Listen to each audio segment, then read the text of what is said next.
think you're right. And again, I think this comes into, there's expected outcomes, isn't it? Isn't there, when we talk about teams qualifying for a major, and there are teams that, on the balance of things, just should be there. And whether that's because of the players they've got, the backroom staff, the level of funding that they get from the org, whatever it is, there's teams that there is a very real expectation that they will make majors and that they will be there. And I think that DarkZero gave themselves that expectation and sort of laid it out for everyone to sort of get on board with earlier on inside of Kickoff. To now see them potentially, well, they are in an elimination game, but they are potentially not going to the major, dependent on this very game that we've got in front of us right now. This best of 3 will decide. Cafe, of course, going to be the stomping ground. Bit of a strange one for the map, obviously. DarkZero being a newer team that have been brought together specifically for Kickoff. There isn't the wealth of data on that team in particular, but if you look a little bit further back and you look at the SSG core that now makes up DarkZero, it was a fairly favourite map for them, second place preference. It wasn't one that they played a ton, despite it being high pref. I think they've got like a 3-1 record on it. So it's not like it's, you know, they've got some crazy win streak on here. It's just a map that they're comfortable on and that they like. And I think that the SSG will have known that going into this as well. DarkZero going to be starting off now on the attack. We have a Grim and a Monty ban. SSG have laid down. Countered, of course, with a couple of bans from DarkZero themselves. Azami and Amira, both very good removals here.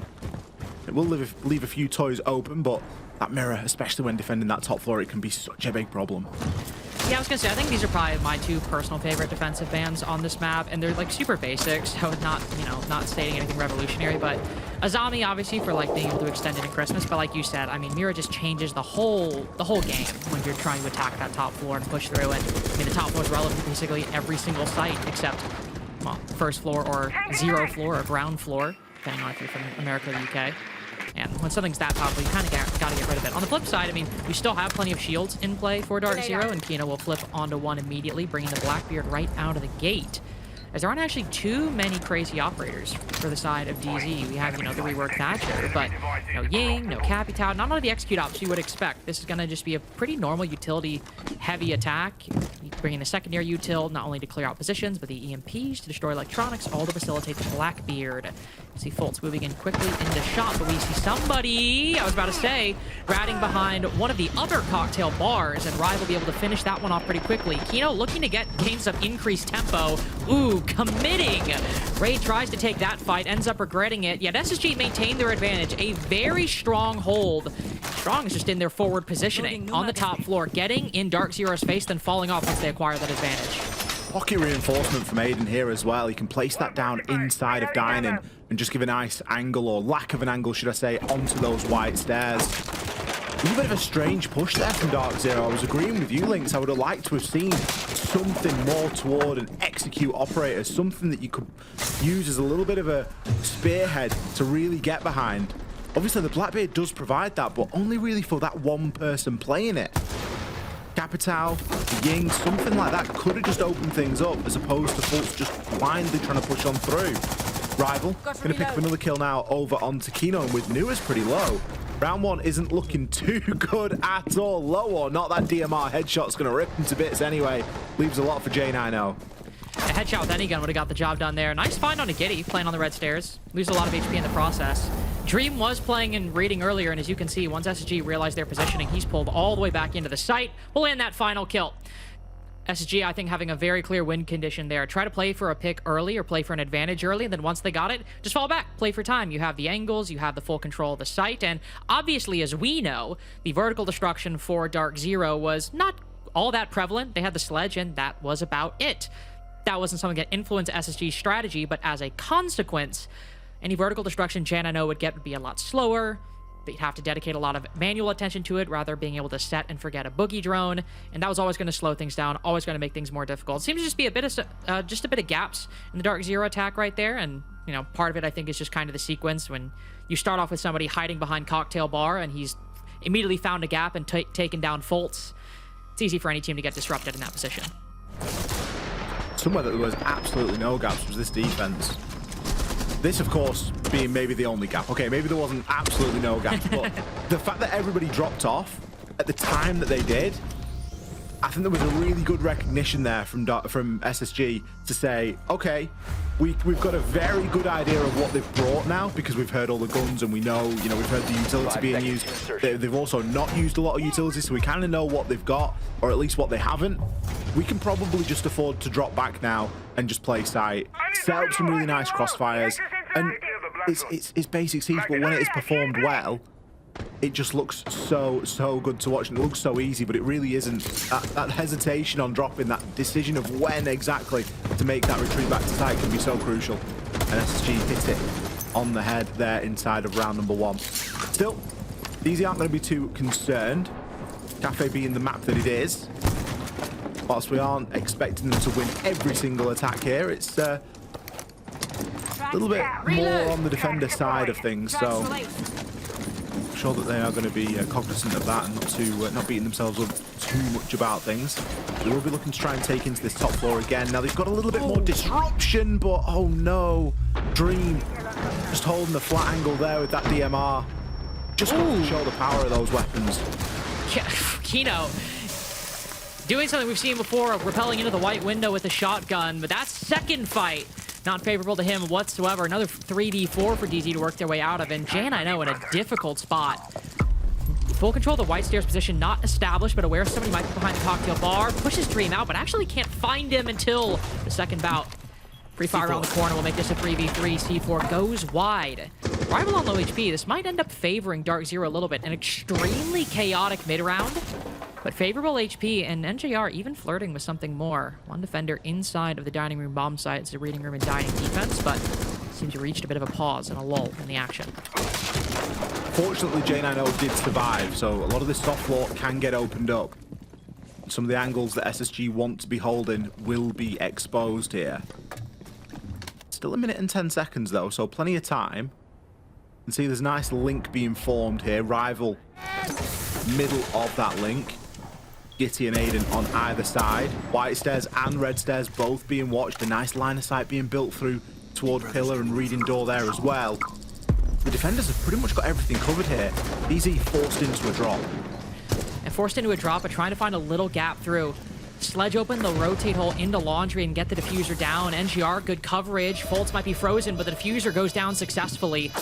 Rival playing it very passively and ends up walking in front of J90. The Sledge much stealthier than I think even he anticipated. Aiden, who long tried to effectuate that retake, now the only last vestige of this defense, and the attack retreats in response. Really good mid-round calling right there and problem solving from DarkZero. You can see them realize that link that you mentioned, Ollie, and J90, I think, comes up with a really nice solution. The call there from DZ was perfect. It was a bit of an off-plant spot as well. Like 9 times out of 10, you're going to see the diffuser go down on reading door. And if it isn't reading door, it's going to be tucked in toward the bookcases on the wall that goes toward pillar. You're very rarely going to see someone planting anywhere near Laundry. But that was just the safest position. They knew that they had the vert. Aiden tried to retake, but he was a little bit too slow and very honestly probably got caught out on a drone whilst he tried to do it as well. But recognizing where the players were and knowing that they'd already taken that vertical control, knowing that they just had to break down a couple of those engagements, DZ with a really good problem-solved solution there for round number 2. That's the kind of siege that we like to see. Already getting a good feeling about the series links. Especially between two storied oracles like this. I mean, sure, most of old SSG might now be on DarkZero, and SSG might be a completely new team, but we've seen a lot of great siege from both, not only in this series, but also throughout Kickoff so far, which I think, you know, obviously credit to DarkZero, but I think for SSG in particular with this new core, I mean, that really says a lot, that we have a lot of great things to say about them this early on, and it's only a shame that only one of these teams can go to Salt Lake City. But right now, seen some good showings on the attack and the defense from both, and now DarkZero with another bout. No continued rotation on the second and third floor will be very different, instead going down to the first, and you can tell with the lifeline and the blitz, they're taking this one quick. Double breach into the prep door, actually goes straight back through Bakery, ironic enough, and you can clearly see why. It doesn't want to run into the fire. Will be forced back as Foltz also down, I believe, not only through the smoke, but through a vertical angle perhaps. Might have been Giddy, who domes NJR. all the way across the bakery display case. Aiden trying to lock down the small bake position, but swinging a glass in the smoke is probably the least advisable thing anybody can do in this round. Quick trade, as these early rounds have been very back and forth between both teams.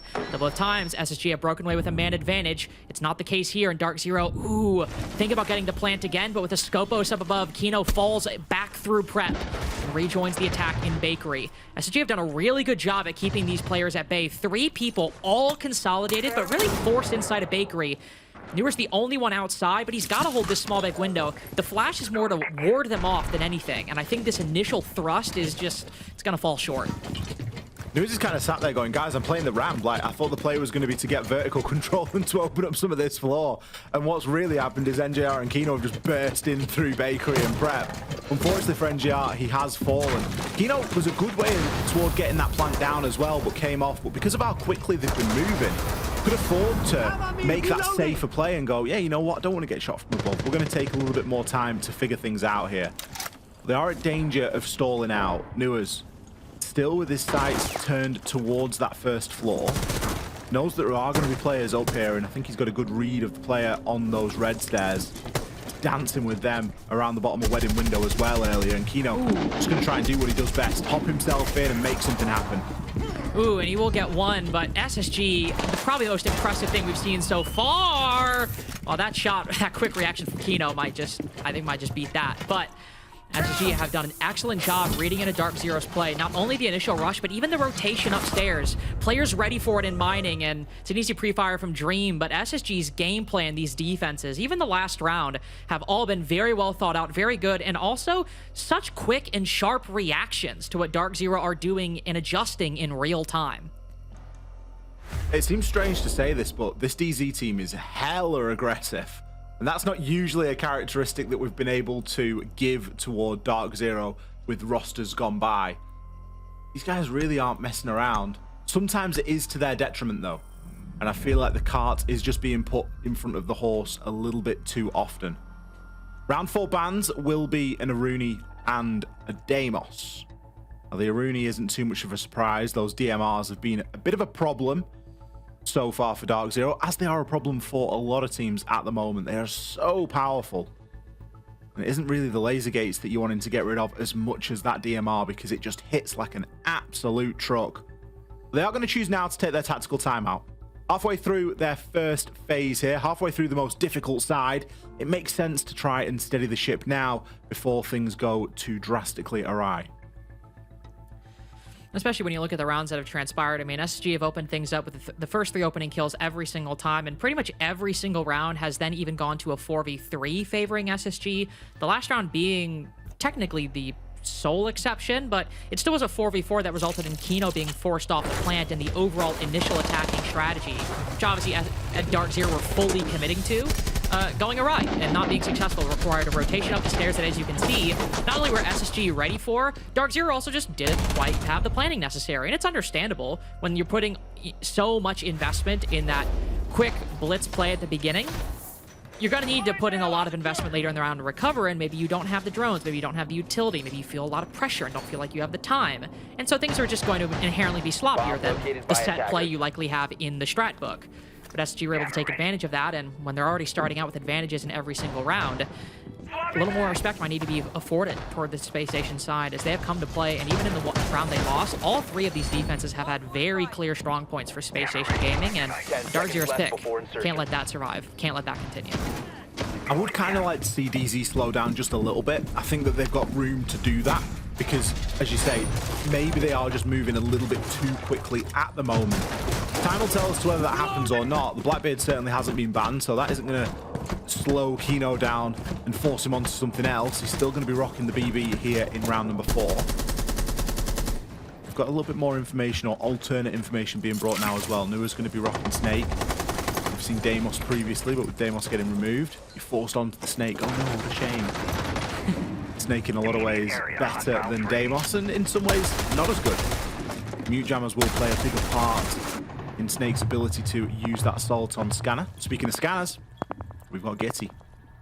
Getting a good read as to where these players are out on that rappel. Knows that somebody's out toward east. Aiden in a scanner of his own. Going to be searching out for some of those drones that are kicking around. But Not going to be giving too much info just yet. Well, especially with the pulse. Definitely thinking about saving that Specchio and that heartbeat scanner for the late round to deny the plant. We're not finding anything right now. Not the biggest of concerns. Not a very immediate priority for Space Station Gaming. You can see DarkZero slowing things down quite a bit. I mean, at exactly this point, every single opening kill in the past 3 rounds had already occurred. Well, it's actually not that much slower in this go-around as SSG knocked their 4th in a row, but a player hopping out of the window to take down NJR, and considering the defense still has a C4, it's a pretty good trade. And the follow-up onto the Blackbeard, it is another 4v3 for Space Station Gaming, and losing the Striker is one thing, losing the Blackbeard, that's something else entirely. SSG are really slippy at the moment. There's not much that they're giving away as a trade. It's a kill for Dream and immediately drops off. Back down to the safety of the site. Fultz thought upstairs was clear, but the default camera was being manned by Rival.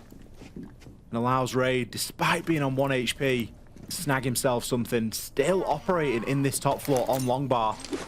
J9O doesn't have a Scooby as to where he is. The castle barricade, unfortunately, will slow Raid down. But you get the feeling that he's already won the round here for his team. Can watch onto the top of those red stairs. Likely pick this up as a freebie. There's just no idea from Newers. Changing mag. Even the F2 can't deal with Raid right now. Can he find the final one? No. Pre-firing for all he was worth, but J9O cleans him up. 30 seconds, 3 kills to find. Damage in onto Aiden. I don't feel like he's got the sufficient info. And on the flip side, we've got Dream and Gitty and Aiden all alive. 2 scanners to boot. It ain't going to be an easy one. No, and it won't be one at all. Another round for Space Station Gaming, and Cafe defense looking indomitable at the moment. 1 round they dropped was still a pretty heavy stalemate going into the actual execute. If you think back to round 2, it required a really cool call from DarkZero and J9O to work around it. But everything else has been SSG setting the pace out the gate and DarkZero never coming up with an alternative solution. Or even if they did, one that SSG effectively thwarted. And I think you can just see that confidence and that decisiveness continuing in SSG's play. Obviously, the decision to go for that hop out there, always a risk, but the gamble pays off. But I think most importantly, this was probably the most dominant round we've seen so far. You have the 4v3, but there's barely any time for it to really settle, and for DarkZero to even think of an alternative option. We don't have anything like a rotation up through mining like we saw in the kitchen round. We don't have anything like we saw in round 1, where we try and at least saw some players take some fights over towards the cocktail side. No, this time, by the time the rest of the fights occurred, DarkZero seemed scattered and unsure of what to do. SG's play has been excellent so far, and looking like the trend might continue, with that round being probably the most dominant so far. 5 seconds to go. J9O, Kino, and Newers all inside of the top 5 ahead of today. And that's despite the fact that they've only played 4 maps, by the way, and there's some people in that top 5 that have played 7 and 6 maps. So even on a lower map count, they still had good enough statistics to hang in that top 5. 3 of the 5 players on DarkZero. Reloading, cover me. Newers at the moment hasn't even got a kill in this lobby. DZ looking really slow, really cold in the opening couple of rounds here on Cafe. That's going to be something that has to change. They've already used that tactical timeout, and we know that Cafe can be a difficult side. We need better than 5-1 split. Ideally, 2-4, 3-3 at the best at this point. But SSG aren't letting up an inch. Flip side, if we've highlighted some of the negatives on DZ, it's only fair to highlight some of the heroes so far on Space Station. Dream 6-1. He's running an absolute mockery at the moment of this DZ attack. Good information there for Gitty. C4. Window open. Ooh, J9O. See you later, pal. The info on the heartbeat scanner was good, and Gitty was able to convert. Still 2 C4s left. And DZ, they look scared to even get into the building, Linus. And what the hell was that? SSG... I mean, if DarkZero is scared to enter the building, SSG have no fear just swinging out of it. Dream is swinging people outside a white window standing on cocktail balcony. I've not even seen that angle before. Like, I knew it existed as an intellectual concept. I've never seen someone take a fight from that. Just ridiculous from SSG right now. Another C4 goes out, and honestly surprised Kino makes it out, given how close they were. Another one goes beneath, and that one's the end of Fultz. Viewers and the IGL both on 0 kills going into the final round of DarkZero's attack. NGR and Kino, the shield and the AK-12, looking to try and salvage something, even if it's just their pride. A Free Fire lands one. 2 players isolated inside of Dining, and as we can tell, the other one back on Brown, but with a lethal backstab. Giddy, who's been also doing quite well these past few rounds. 4 and 3 at the moment, but 2 opening picks and a double in that round. SSG up 4-1 on DZ's pick, and it's looking like this half won't be close. SSG just aren't giving an inch. Cafe can be a really difficult map. You can aggress on the windows as a defender, but there's a time and place to do it. It doesn't always mean that you need to be there 3 seconds after the round starts with your head pressed up against a window, because you're likely just going to get pre-fired. But if you know that there are people a little bit deeper, especially on that cocktail side, then you can definitely challenge onto it, and particularly if you do it both at the same time. One at white window, one on cocktail window. 2 C4 kills in that round as well. I mean, that's a beauty. Dips out the bottom of white stairs. Great pick there from Dream.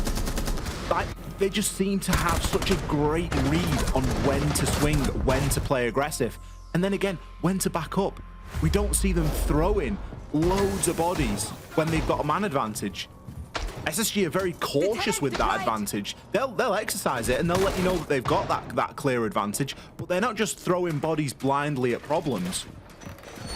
Doing such a good job of just letting DarkZero come to them. And honestly, if you went through and looked at it, genuinely now, I know at least 3 of Kino's kills in this game are impactless because they were just cleaned up at the end of a round. So that puts him at 5 and 5. NJR with 2, J90 with 4. Like, DZ have only won 1 round, so there's only 5 of those kills that can really have any sort of an impact. It's scary. It's real alarm bell time.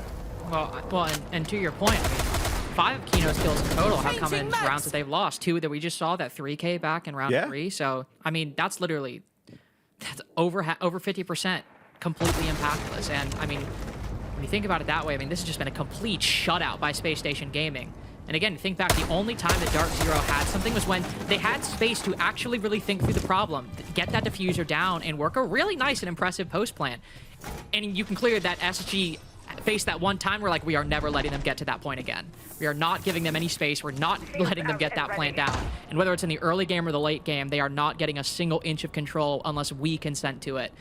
The final defense back down to Kitchen. This is where we saw that rush in round 3. Nothing like that this go around. It's just a normal full clear because it'll be a pretty slow next 50 seconds or so. And we've even only got 1 C4 and 2 impact grenades remaining. One of them already lost, but that's DarkZero's first opening pick this whole half, and maybe that's the difference maker. This just looks like a much more traditional Siege to me. You're going up against a clash, a couple of traps, and you're taking top floor control. You're getting the vert open, you've brought the ram, you've got loads of that's not a good one. You've got loads of little breaching charges, you've brought a scent as well, so you can block off lines of sight. This just looks so much more typical of what I was expecting out of DarkZero here tonight. Finally, they're not bringing the Blackbeard. Finally, they're not just trying to play quick and loose. They've got 1:15 now. They can try and deal with these players further. Another kill found through the vert, or at least at the bottom of those red stairs. Raid's in a bit of a nasty spot as well. Might be Warden, but that isn't going to help you if the bullets start flying. Aiden has picked up a decent position inside of Bakery, but even then, he's not going to be able to transition through just through the sheer amount of vert that's being held. A lot's going to come down to Dream to try and deny this, and it looks like he's flamed off. He's flamed off and is trying to take a direct fight down the hatch, but he's been flashed in the process. And I was going to say, I see the gamble. Because of one flashbang, Dream is a dead man walking.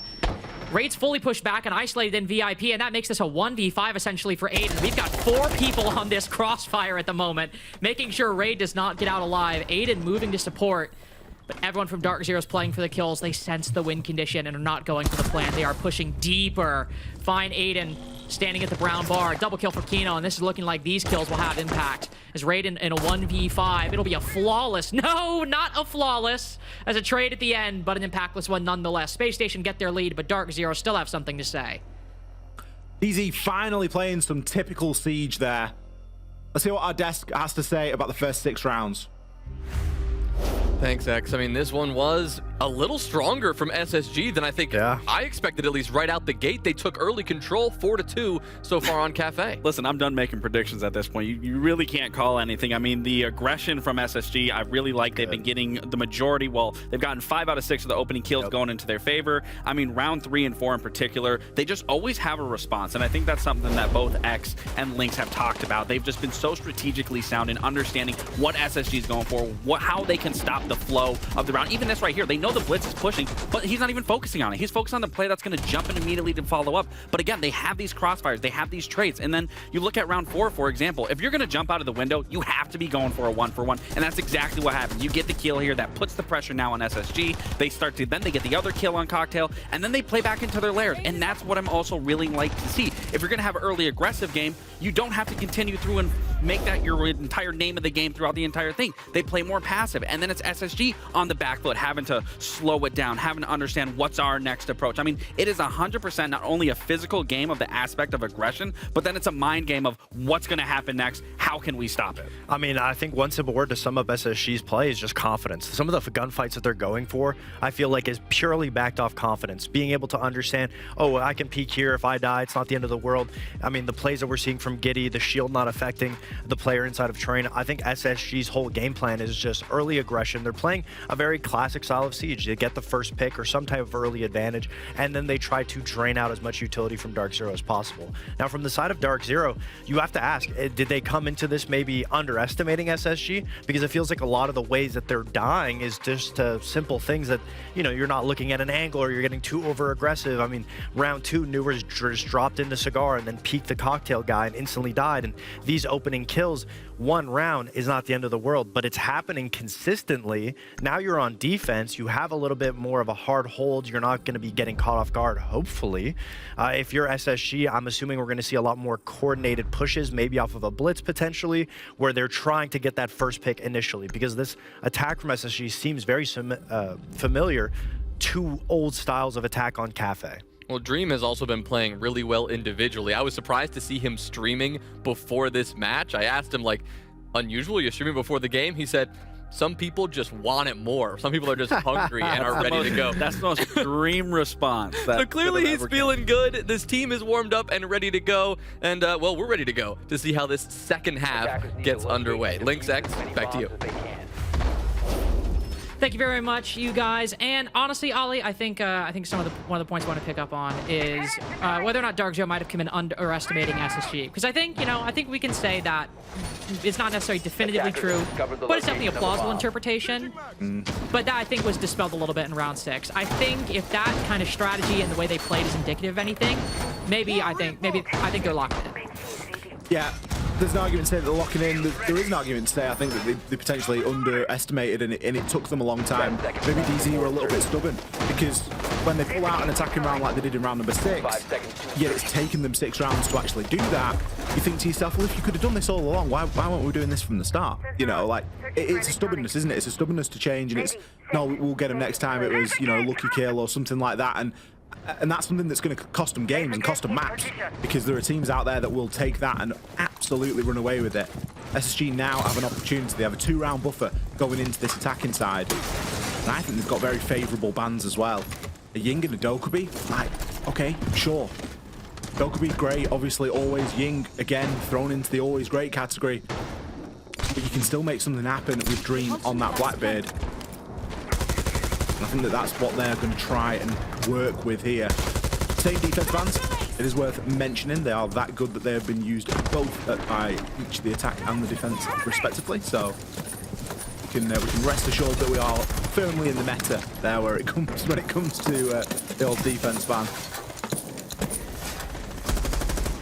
And to your point about the meta, we got double flank watch for SSG. That is not something necessarily standard. We'll often see if one's brought, usually a gridlock, but clearly very cognizant of that. You saw one track stinger earlier being dedicated to the bakery double door. Really worried about potential runouts, and with a Solus on the board and Fultz potentially lurking around the map, something you have to be careful of. At the moment, 3 players up top, 2 on the middle floor. Dream with that Blackbeard will repel in. Newers on the opposite side, and the smoke canister detonates at Dream's feet. Got to back up on a new balcony, or excuse me, cocktail balcony to try and escape. First kill breaks DarkZero's way with Dream not isolated. He's got a player on the new balcony side who can add a gun to the situation. He's got nobody immediately around him, and that can make things very risky. A great find on the faults down below, but again, an easy 1-for-1 for DarkZero. It ends up tied, even in the HP count, which is kind of crazy, though one shot hits either of these players, the Aruni or the Nomad, they'll go down. Very risky engagement right there, but it actually doesn't change hands whatsoever. Minute to go, and neither side, I think, with a very clear lead. It was a big kill there from Raid, wasn't it? To try and drag that back a little bit. Bit of a glimpse there as well. He's really trying to command this white stare at the moment. Kino does need to be cautious. Very common for defenders just to take a position on the lower portion of white stairs. It's a great position to be in for a cutoff, but I don't know if SSG really have the right amount of bodies to be throwing at that problem. Aiden still pretty low HP. He's managing to keep himself out of trouble at the moment, but there will be a time here when he has to go for an engagement. Ooh, unfortunately. NGR goes for one. Catches the player moving through the Banshee. A little lacking. Great big trade. Newers and Aiden still on low HP. Might come down to which of these players falls. Aiden being the aggressor with only 10 seconds remaining. It seems much more likely to be him. No, it's Ray to be the next one. And Aiden, 3K for NJR as he finds those last 2 kills. DarkZero making a bit of a show at the beginning, but really, when SSG tried to push into their setup, DarkZero just didn't blink. This is maybe the alarm bell, isn't it? Maybe a little bit of a cause for concern. SSG, I mean, it's early days on their attacks, but they never really got to break in to the defense there in any meaningful way. They were able to take good control upstairs, and there was a time, particularly when Dream was able to get into Cocktail and get the kill on the vert. You think, oh, there's a chance he just pops up here and bangs the guy on Laundry Hatch and then takes the challenge on the guy Lumber. He could maybe, you know, chain a couple together there. It wasn't really meant to be. Alternate mid-floor site now. It's been a very popular position for both of these teams so far tonight. Really enjoying defending inside this mid-floor. I think partly because they just work so similarly. You can borderline out the same or a similar setup for both defenses, and not loads really changes. Although saying that, we've got quite a focus on Breach to NAL at the moment. We've got both the Cade and the 2-brow.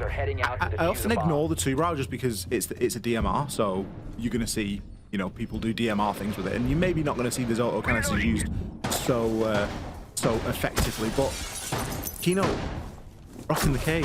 I don't like the TCSG. That kind of goes into a point that I was talking about back on SSG's defense, you know, where I was like, aggression on this map from a defensive point of view doesn't have to look like just sticking your head in the window because you are going to get pre-fired. It can be just peeking at a later point in the round once you've got a bit more info, you know where somebody is, or you're a bit more established, and the attack aren't going to expect it as much then. But Kino going to pay the ultimate price in the first, what, like 10 seconds of the round? Well, honestly, probably more like first 20 seconds. That might make it actually worse. Trying to commit a bit deep into the, you know, the kind of spawn peak phase of the round, and as you said, pays the ultimate price for it. Enemy location. A lot of the Electric Claw is likely already placed, so the benefits of the overall Cade 2-brow strategy will still be there. You might not be able to like rotate the Electric Claws, but you can still put the Zoto canisters on the electrified walls. But I was gonna say we can just bump all that to another topic. Dream has found a complete way into dining with the diffuser as well. You can see a lot of defenders in the reading position, but also downstairs. Dream pushes even deeper, catches the pulse with a heartbeat scanner out. Clocks him in the face. Giddy, I think, secures the kill, though. And Vulcan Pack Pop will cut off the player's rotation back into Pillar, but the attack has just been falling apart around this blitz. He's made it through, somehow finds a line through everything, survives much longer than anticipated. And DarkZero keep them out. 2 rounds in a row out of 2 on their defenses. Another round there coming down to a trade right at the end. We are seeing a heck of a lot of trades at the moment in the game. Again, another big round from DZ. One that they fought back from behind as well, with Kino going down inside of the first 15 seconds. It really didn't seem to falter them.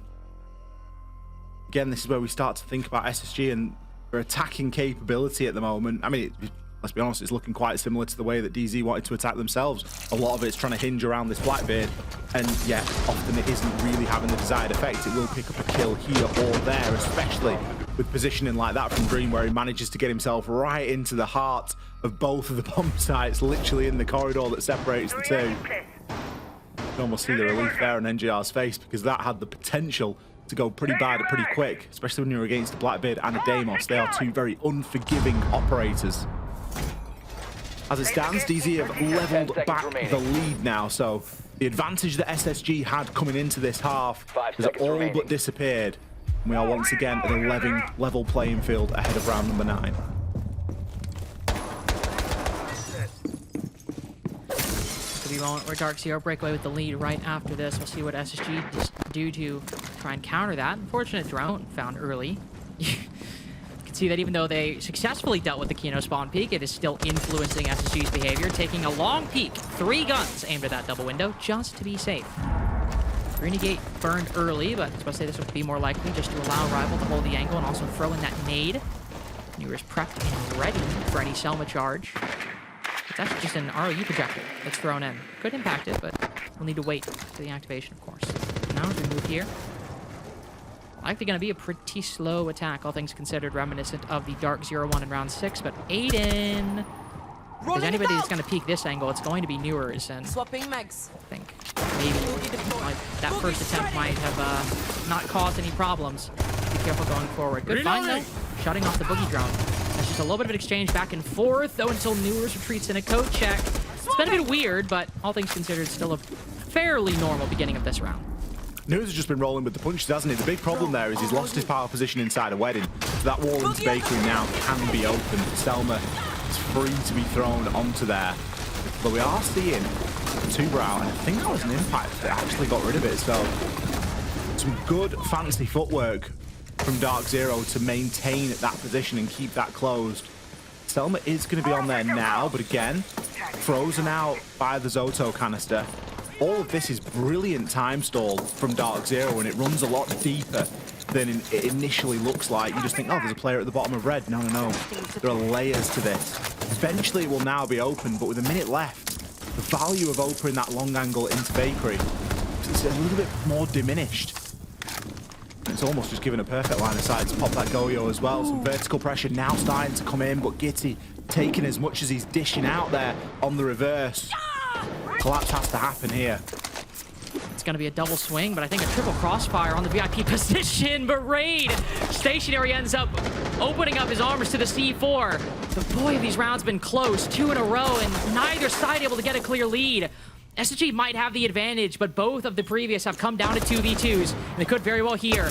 Kino getting a line on 1 will secure that kill, potentially next with that DMR, but on such low HP. Got to back up for the next engagement. Has a C4, so can evade the gunfight entirely, but 2 DMRs trained on both remaining attackers in Freezer. It'll be difficult as SSG vary the angles. A great pre-fire with the pistol, anticipates it perfectly, and SSG retake their lead. I love how Rival just pushes for the kill. We've got a player running back to pick up the kit at the bottom of the stairs, and Rival's just like, nah, I've got him, I know exactly where he is. A really close end there, and one that I think DZ maybe will kick themselves about, because they really were in the driving position for a majority of that round. But SSG rallied beautifully, and the call to, instead of pressure Bakery, when they saw that there was quite an intense mini game of Zoto canisters and impacts being thrown and ways to try and deny Bakery wall from being open, I think that they did a really good job of calling it there and saying, yep, you know what, we can leave somebody there to just watch it and to give a little bit of presence there, and it gives some brilliant phantom pressure, but ultimately we have to switch things up here if we are going to succeed, and that's exactly what they did. Got themselves into the bottom of White Stairs, cleared out VIP, and were able to work from there. J9O given quite the impossible task. Really low HP. We did well to get one with the C4, but somebody at main door, bottom of brown stairs. You've got the window inside there as well. Like, there was just so much going on for him to try and deal with. SSG have broken the deadlock that they faced on this attacking side and have picked one up down on the basement. They're gonna have to do else. They're gonna have to win elsewhere here on Cafe. They want to try and make something happen. Raid asking for a little bit of sympathy. I'm not sure he'll get it. I also point out he's actually not died every round. I think there's one round that he survived. Well, given that Kino's died 9 times, it can't be possible. We're at the start of round 10. so sorry, you know, Raid, not to be mean, but like, stop whining. Look at Kino. He's died every single round. He got shut down spawn peeking. You don't see 13 Kino and 9. complain? 13 and 9. His team is losing right now. Okay, you just gotta take your lumps. You just gotta deal with it. Just kidding. I mean, at the same time, I do understand Raid's position. He has been dying a fair bit. That's not even like a derogatory statement. This is true. And it's probably because, I mean, especially in the past 3 rounds, these rounds have been extremely close. So painfully close. And I imagine everybody wants a bit of the action, but also I think everyone just wants a bit more decisive victories, whether you're on DarkZero or SSG side. You'd like this second half to be a bit more comfortable, but at least for SSG, up 5-4 right now. Looking to attack the second floor bomb site as DarkZero begin their repetitions. Played K2 were out combo before. That was on reading room fireplace. Now applying that same strategy to a different bomb site. The other second floor side, of course, with the addition of a Valkyrie. A little more information. Let's go over that row. Gitsy's already found a little bit of value on IQ's scanner as well, and it's not going to be long until he discovers the remaining black eye cameras there. They're going to be fairly easy to spot from the roof. After that firebolt's going in, final nomad place. Very concerned with trying to get themselves onto these windows and not wanting to challenge too aggressively. A C4 attempts to stare onto the cocktail window, and both players will drop off. DZ really not wanting to hold that for much time at all. I mean, they've spent half of the round, and they've wasted a little bit of the attacker util. I'm surprised to see them all drop off so quickly. Obviously, almost taking a leaf out of SSG's book there and going, yep, you know, we've done our 1.5 on that top floor. We're now going to break down and dig into some stronger angles that we've got pre-set up on and around the site. But it still leaves a little bit of vulnerability. Big saving grace here is that SSG have a lack of soft breach. Gitty has 3 breaching charges, but that's about it. Ooh. Shotgun on shotgun violence on White Stairs. I don't think Dream even gets a shot off in that scenario. Newer's down, but I was going to say, I think can be picked back up just given how long he's been DBNO, and that's true. If Fuser dropped on White Stairs, that is a tough position for SSG right now. With shotguns close around the corner, Kino does not have his C4, so can't just avoid the fight, but still. Difficult position. Smoke canisters going out too. That's J9O's last one. It's not a lot to deny the plant, just warding off ever more time. Kino eventually found, ooh, great spray through the smoke. Recurring motif for you and I's games as we've been casting the NA League. It works out great. You can see the win condition for DarkZero though. Even though SSG have recovered the diffuser 15 seconds to go, Fultz down below with a C4. Newers does not have one. NJR can do the same on the lateral. On the horizontal, try and fend this off. Oh, pre-fire. Knocks Giddy low and knocks him to the dirt. Newers good for a kill as well. Fultz doesn't even need to get active. Gunplay inside of the site gets the job done, and no clear winner once again. Again, some really good crossfires being held there. The link between the bottom of red stairs, players inside of wheel room and through toward that 90 corridor and dining, working out an absolute treat here for DarkZero. Leveled up again here against SSG, and not too much separating them. Both performing pretty much the same as they have, as their opponents have on the each respective side.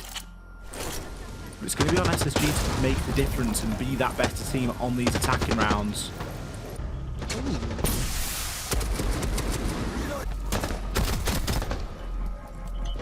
I feel that Raid was maybe a little bit unfortunate on that angle that he was holding a little bit earlier on, but it is just one of those things when you are upside down on the window and you've only got a few pixels to deal with. They're never the easiest of challenges to try and make. 5-5, round 11. I think SSG still have their tactical timeout. 10 seconds to go.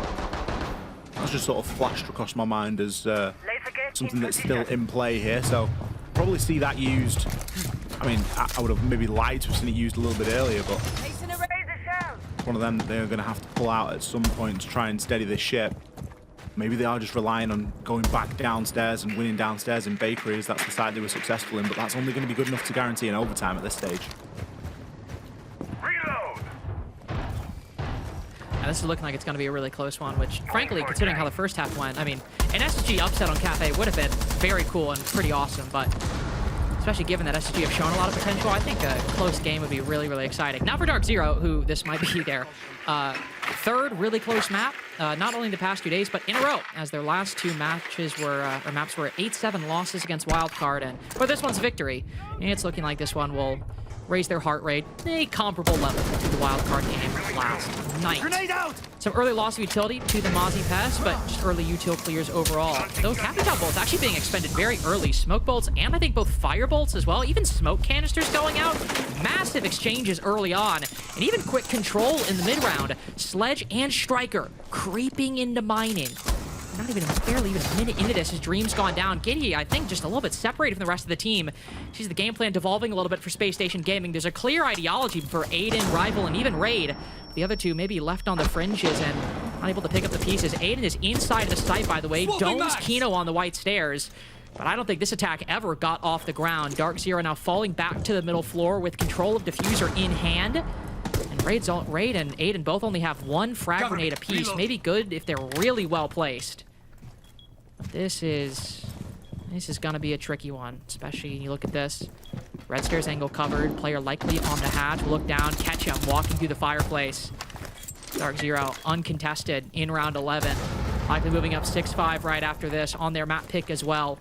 Recovering from an early loss on the attacking side, but Rival still feels that he might have something in hand. Nice flick onto Newers. He had a grip, and he snapped your neck with it, unfortunately. As we go forward here. Grip on the diffuser as well. Looking a lot deeper, but, I mean, Ollie, you look at this. Triple crossfire. It's just not happening. No, I mean, it shouldn't do, should it? We see crazy things happen sometimes, though. With 42 seconds, we've got to give him his due, but unfortunately, J90 is going to be just around the corner, waiting to strike. I mean, as far as opening halves of rounds go, that couldn't have gone much better for DZ. They were able to get a massive advantage, 4 versus 2, and they were basically playing with their food at that point. It was, again, just about not throwing too many bodies at the problem, not isolating yourself, and just playing as safe as possible. And that's what they did to guarantee that win there. Now put themselves onto map point. There's going to be a ways to go to try and confirm it. See that final kill coming there from J90, just tucked in. Kino feeling himself today. 14 and 11. I know we've spoken about how some of those kills have been impactless, but if you win the game, I mean, you're the hero, right? It doesn't matter if you got a couple of kills on a few impactless rounds. No one's really going to remember that if you are winning. So, good chance here for DarkZero to put a stop to map number 1 and to start thinking about further maps inside of this series, of which, by the way, we're going to be going to Clubhouse and Lair. Activate jammer. Lair, of course, a map that Easy played yesterday, so maybe a few demons over there if we do end up getting all the way to a map 3. 5 seconds left. But still, SSG have fair and equal opportunity to bring it back right here and now and take us to an overtime. But they will have to do something that they've not done before, and that's win on this top floor. The only site they've been successful in taking so far has been that basement level. And Easy have made the wise choice not to go there. Keep SSG on their toes moving into round 12. It'd be a shame to lose it here in regulation with how well that first half went, and even the one attack we saw still came down close, but still consistently putting together the pieces. It'd be a tricky one right now as you look at this castle and a Rooney setup on the top floor. That is the downside of going with the Mira and the Azami ban. Not that the Mira and Azami bans are bad, but you know, you will sometimes see teams ban that castle, ban that Aruni, or even ban the Azami for similar reasons. You don't want people to be able to extend either into Christmas or into Cigar, as you're seeing one player doing right now. If you dedicate to the Mira Azami, you take down one avenue, but now with this other setup, you get the shotgun and the SMG-11. Kino, 14 and 11, playing this very far out position. Also requires some util clear. As you can see, I think one lifeline ends up getting stopped by maybe a magnet, I'm not quite sure, but almost all the Zophia's utility wasted just to burn that Aruni gate and that castle barricade. It forces things like the Zofia, doesn't it, when you bring that much soak. You've got the castle barricades to deal with, you've got the laser gates to try and disable. It also gives you a couple of DMRs. I mean, Newers is playing the 2-brow, and yeah, we might see the Zotos, but it's all going to be about that DMR, really. SSG, obviously feeling the pressure here. They are taking quite a good portion of time to take control, but J90 with some strange priority there. I think he might have thought he could get them both. And now maybe just thinking, maybe I tuck in and hope that nobody knows that I'm there.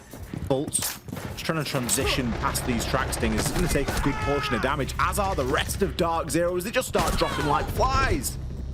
Rival keeping good watch on it, but SSG too wide of a lead for the rest of the team to overcome, except if Kino might have something to say about it.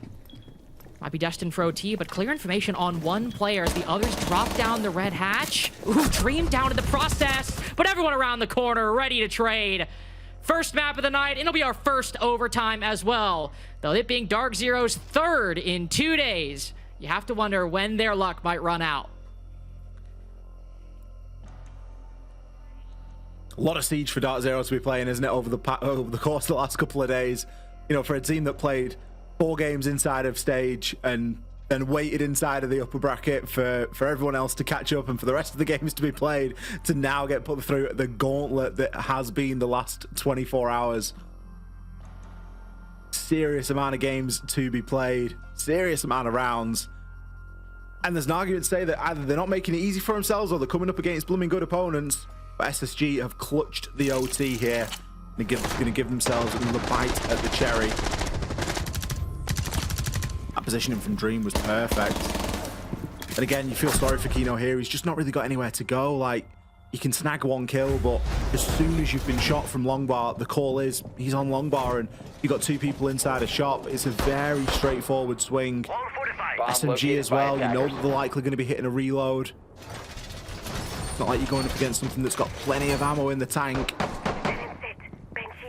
10 seconds left. Interestingly, DZ have kept the defense here, which of course is going to be the big difference maker, given that the attacks were so scarcely won by both sides.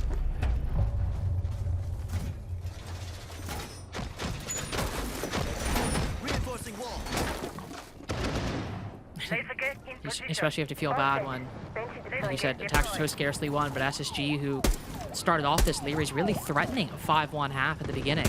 It was a well-won 4-2. DZ deserved that, but just given the pace and the momentum, it looked like SSG might start breaking away and running away with it. DarkZero able to recover, able to mount quite a convincing recovery on their defensive side, and now they get the benefit for it. You can't help but feel a little bitter for the SSG boys, not catching a break as this game has only creeped closer and closer. Same could be said for the early rounds on their attacks, but the latter ones getting a bit more decisive. Finally able to, of course, bring this to OT in round 12, but overall, a lot of times 2v2s, 1v1s.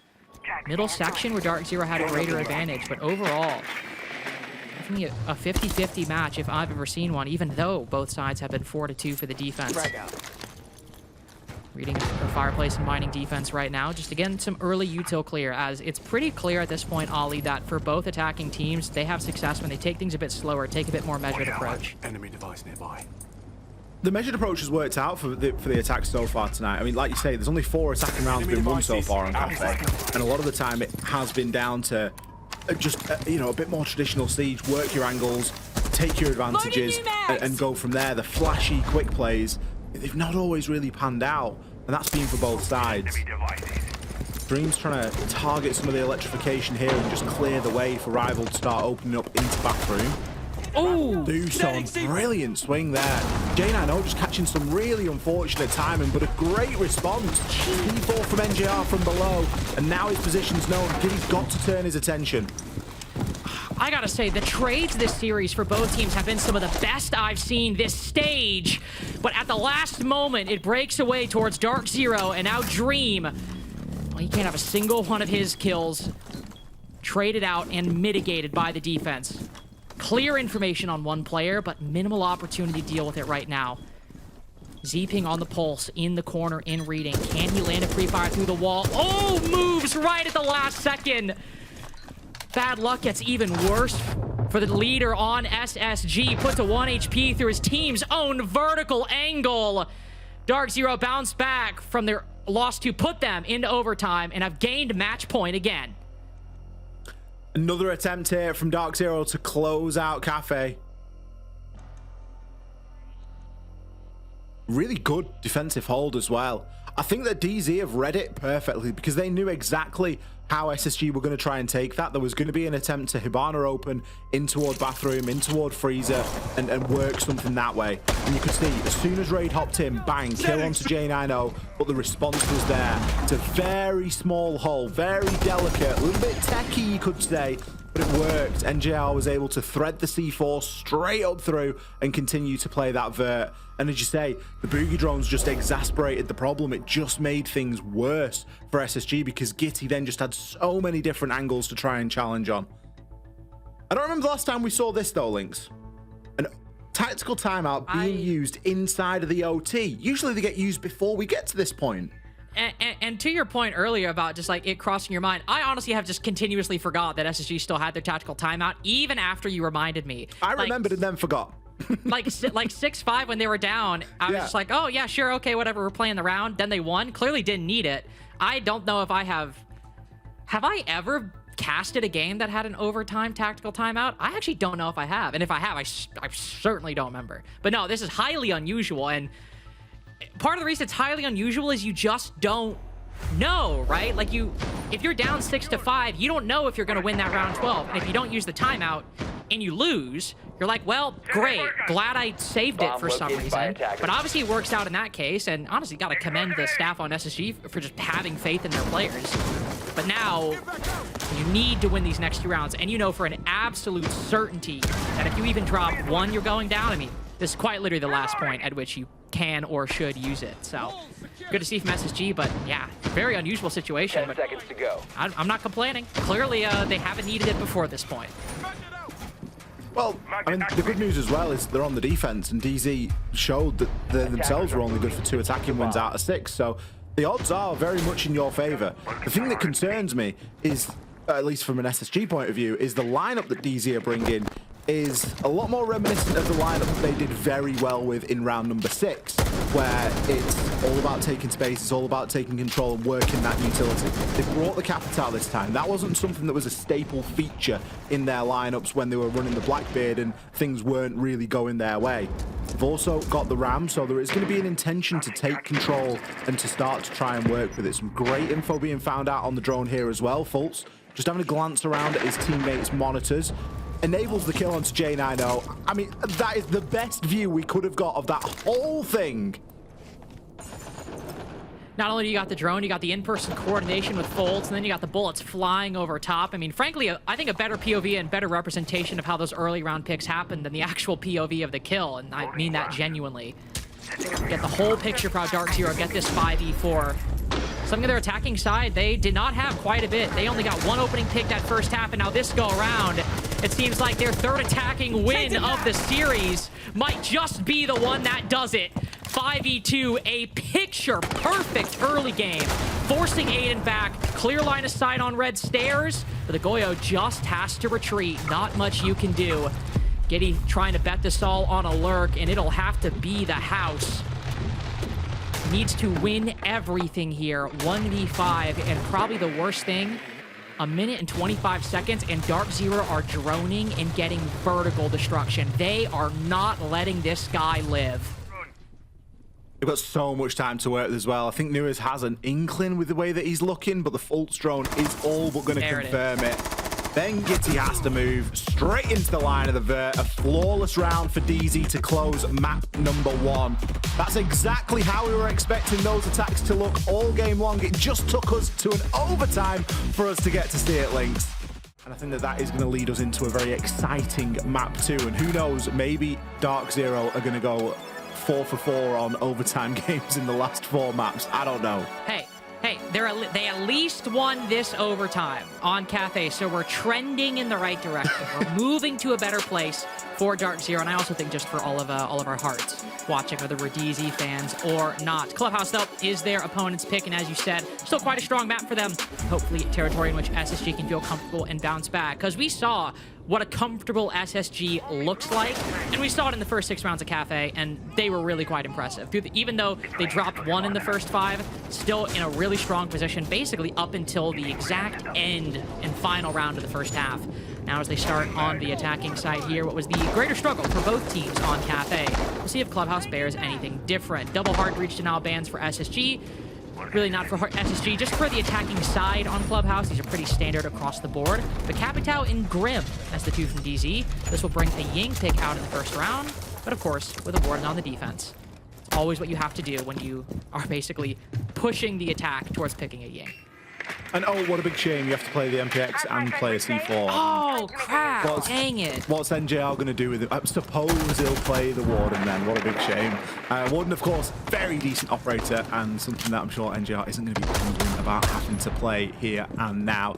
For me, it's the B ban. I think that the Grim is such an important piece of the puzzle when it comes to any map, really, but particularly when you're trying to execute onto this side. Dirt Tunnel being entirely soft is quite the choice here. That's going to give Dream a nice avenue to put some very early pressure in onto Dirt Tunnel. And throw his nade through, destroy the Goyo Vulcan pack. He knows that there's another one there as well. This is a lot of value being found inside of the first 50 seconds. Another nade goes in, can likely move his drone and keep that alive.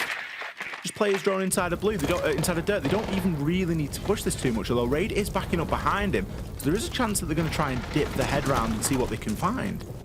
I honestly just think this is really good investment early on. Even if they back up for a minute and let somebody retake the position, just creating this gap and making DarkZero dedicate a bit more active attention to it, I just think is a really good call to do within the first minute. And of course, it's not the only bit of the DarkZero defense, though. Fultz all the way up on the top floor. Decision he'll sometimes play with mute, just sit on a mute chamber inside construction. Not the case right now. A vertical angle peeking down from Logi into the floor below. Rival pistol in hand, trying to do a solid snake impression as the Candela goes out, sprints on through, might be blinded in the process, but gets the exact line of sight he needs before his vision is lost. Quick trade by DarkZero, some of the desk highlighted. Really good on these defenses on Cafe and now as well, minimizing these advantages, but SSG gain it again. Full flashed in the corner is J9O, but no diffuser control for the attack as they continue to decimate the defensive setup inside of Arsenal. J9O stuck in this corner, but with a slimmer lead than SSG might hope. Candelas might be what do it though, as they go forth. J9O forced to swing out front, can't find any clear angle, a lengthy pre-fire. Rival, another with the pistol. I don't know why Rival is making it harder for himself, but clearly there must be some greater challenge in the next one, because a 3K, most of which with the pistol, is a crazy start to Clubhouse. I don't think I've ever seen a round one on that bomb site with kitchen hatch closed by the attackers. Kitchen hatch wasn't even open. DZ had played a brilliant game, and one that's fairly common.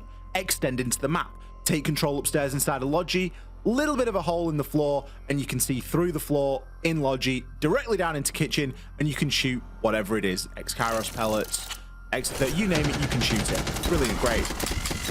SSG just... Oh, no. We'll just ignore all that then. They got some really early pressure in down Dirt Tunnel, and then Dream just orchestrated everything to work around it. Immediately, we've got players making their way down blue. We've got players getting in toward mannequins. We've got pressure coming in at the same time. We didn't see anything mainstairs. We didn't see anything moto. We didn't see anything kitchen. They just knew exactly what it was they wanted to take. And guess what?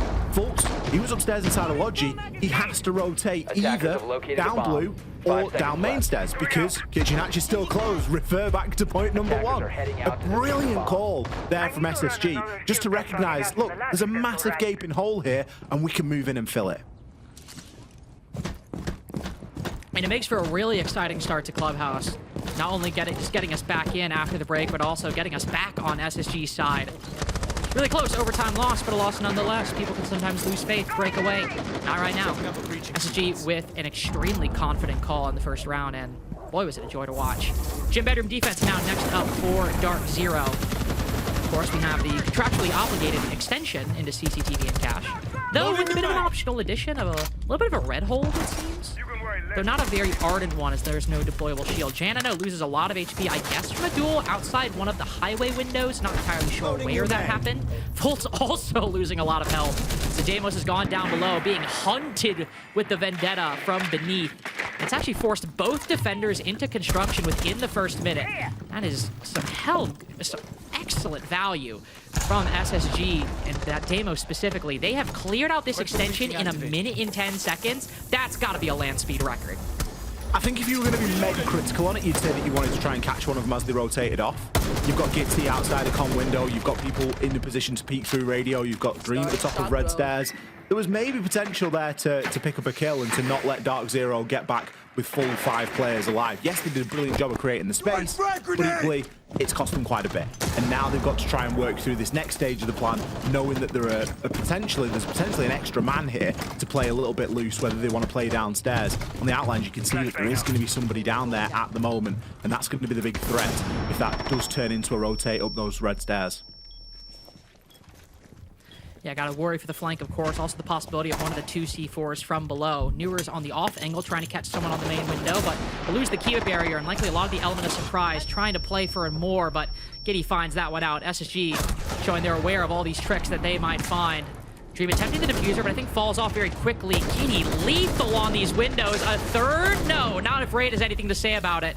He wants in on the action. He felt he died too much on Cafe, so he's in the action on Club. Deathmark Tracker in the 1v3, probably just the most heartbreaking way to end it for NJR. Low HP doesn't add anything to his column. And SSG even setting up a cutoff and a crossfire to close out round 2. They've come to play. They're taking no chances. SSG looking lightning on the attack here. This is what I want to see out of professional teams inside of Rainbow Six. I want to see them attacking and looking like a well-oiled machine, and that's just what they look like right now. I know that I was a little bit critical and I said I would have maybe liked for them to get a couple of kills, but they never took that foot off the gas, and DZ just couldn't find places to sit. It was like they were, I don't know, just desperately trying to get a kill back and work on the windows and just work for anything that they can, because they knew that the pressure was just going to overwhelm them eventually. And the fact that they'd had to retreat so quickly and weren't able to take a kill, weren't then not able to hold ground inside of sight because of all the pressure that's going on, makes sense for a timeout to be called, and a timeout to be called early. We've only seen 2 rounds here, Links. And you can understand for DZ, not only because, I mean, I don't even know if I want to say DZ have looked asleep or cold. I just think, like, I think SSG have just hopped in so warm and so on it that I feel like you just got to take a tactical timeout to break the momentum just for SSG. I'm not saying that's why they did it, but, I mean, when you got basement, I've not quite seen a basement round play out quite like that, with just trying to break through the mirror window in blue with no Grim, by the way. One of the standard tools for doing it. Just 1 Candela in and Rival with a pistol for what, like the extra movement speed? That's how much we're optimizing this attack, it feels like. And then on Gym Bedroom, clearing out construction, or clearing out cash within a minute and construction within 1:30, there's literally no point to even move things that quickly. Like, you could have taken an extra 20 seconds, and that would still be pretty fast, all things considered. DarkZero, I think, is in a position where the game is already starting to slip through their fingers and in a much different way than it did on the first few rounds of Cafe, in which SSG on the defense were getting the opening pick, keeping them at bay. On the attack here, this crazy out the gate, you just got to pump the brakes. You got to stop the pace and keep them back. DZ opting for a little bit of different lineup here as well. They're going to be playing that castle. Maybe not trying to extend so heavily across the rest of the map, and maybe just looking to fortify what they've got. They've got the basement. It is an inherently defender-sided site. An opening pick can go a heck of a long way. Newers has a little bit of a labyrinth set up here inside of Bar. Hatch will be open above him, though, at the moment, so does need to be cautious of that, but a couple of castle barricades will be there to keep him safe. Aiden has the lion's share of the hard breaching to do, although there are a couple of secondaries on Gitty. There is always the option for that to be utilized if necessary. The Logic Bomb phone call, seeing if he can catch out on any stragglers. This time it's going to be Rival first to fall. Ooh. Rival first to fall, but Raid, no way. Unless somebody's being real perceptive, do they hear him creep through that barbed wire? I was going to say, maybe just creeps up to it, plays the close angle. Raid's in that stage where he's seeing, is this really a gap? Is there nobody here? Calm to Aiden as well. Aiden's saying, oh, there's nobody in sight. See some people upstairs, see somebody on AK. And now run into blue. Oh, surely he catches this. Does Kino check? Does he wait? away. You can see he's scared about it, but Aiden swinging down, I think through dirt, finds the big kill. Forces the retreat from DarkZero, but everybody from SSG now flooding into the site. DarkZero can't quite gain a hold, stuck inside a Moto. An excellent line by Giddy, can net the kills, but they've got the push into the site, they've got the control, and that's what matters. Moved into the post, Giddy still with all 4 Candelas, and Raid trying to activate the Dokubi call, but the upstairs roamer still present. Stop that powerful utility from being activated. Giddy as well, and a shield in a 3v3 is workable, but a shield in a 1v3, Dream's got to find a hell of a way out of this one, and with everyone surrounding, smelling blood in the water, it's just not gonna happen. A nail biter, an unexpected one at that, but DarkZero with their first in the counter defuse. SSG's problem there was that they opened the kitchen hatch. If they'd have left that closed, they'd have been fine. They'd have been able to stay alive inside of the site because they wouldn't have been able to roll it around. Obviously, joking aside, it was a great attempt there from SSG. They were able to work their advantage once again and play that focus of getting the kit down. But from DZ, far more relaxed. Less of an overreaction. Okay, they're planting, no worries. We can work this. That's a player down at the moment. We don't have to worry about where are the rest. The right, get some kills, start to push. Okay, shield, we can 3 versus 1 them. Not really too much of a big problem there for DZ to try and convert that round, but SSG still looking to move with that same level of tenacity, and you've got to credit them for it because they're playing a very exciting brand of Siege right now, and that's only the first time on Clubhouse here that we haven't really seen it pay off for them. No, and even when we say it hasn't paid off for him, it hasn't paid off in a round win, but still forced a lot of reactions out of DZ. You can tell it is working to some extent, just obviously to much less extent than before. DarkZero able to, as you said, play a bit calmer, take some measured reactions, also just some smaller moments. Like, for example, you have Giddy holding the blue angle into Moto. If that's maybe Raid with the DMR, maybe he goes down there. Just that extra bit of damage. It's not a critique of SSG at all. It's just kind of one of those small things that as Raid decides to move in, take the advantage, Giddy takes the back line. Better Weapon might have ended up taking down the player in Moto. Not necessarily a whole different round at that point. But it's, again, that was a round where SSG had really great play, DarkZero really great response, and even little things, maybe just tipping it towards DarkZero's way and compounding upon a really nice and really excellent reaction from the defense. And not tied yet, but we have a ball game at least. Not sure what this tech pause is about. We got a lot of people staring at J90 right now. Apparently a microphone, well, great timing. Not only was I told it's a microphone issue, but right as J90's headset was taken off, so perfect time. I think it's a microphone issue. Hey, I think it's a microphone issue. Oh, not Kino. Kino's the tech support. I was thinking, Kino with the tech support. I was thinking, oh, it's great. They've got on-hand tech support. This is brilliant. No, it's just Kino. Try that. What did he do there? I genuinely think he just turned it on and off. It literally just looked like he just flipped the earmuffs around and then just gave it back to it. There's also Kino's just main character though, isn't he? He's like most kills in map 1, tech support for map 2. You know, just the glue.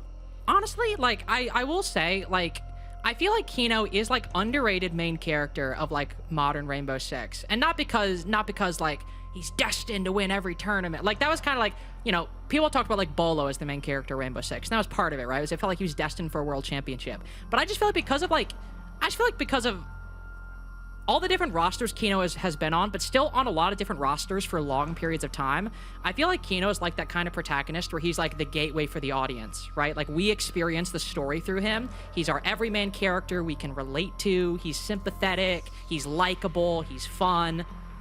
I think like underrated kind of protagonist of Rainbow Six is Kino.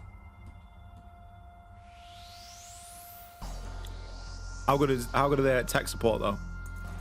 Well, that's the thing, right? Is like, you know, I need J90's comms. Like J90 needs to be common.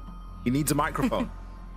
Well, exactly. Like that's the thing, right? Like the tech support's obviously like important, and we get to like see the team go through all this stuff. But at the same time, like you want J90 talking.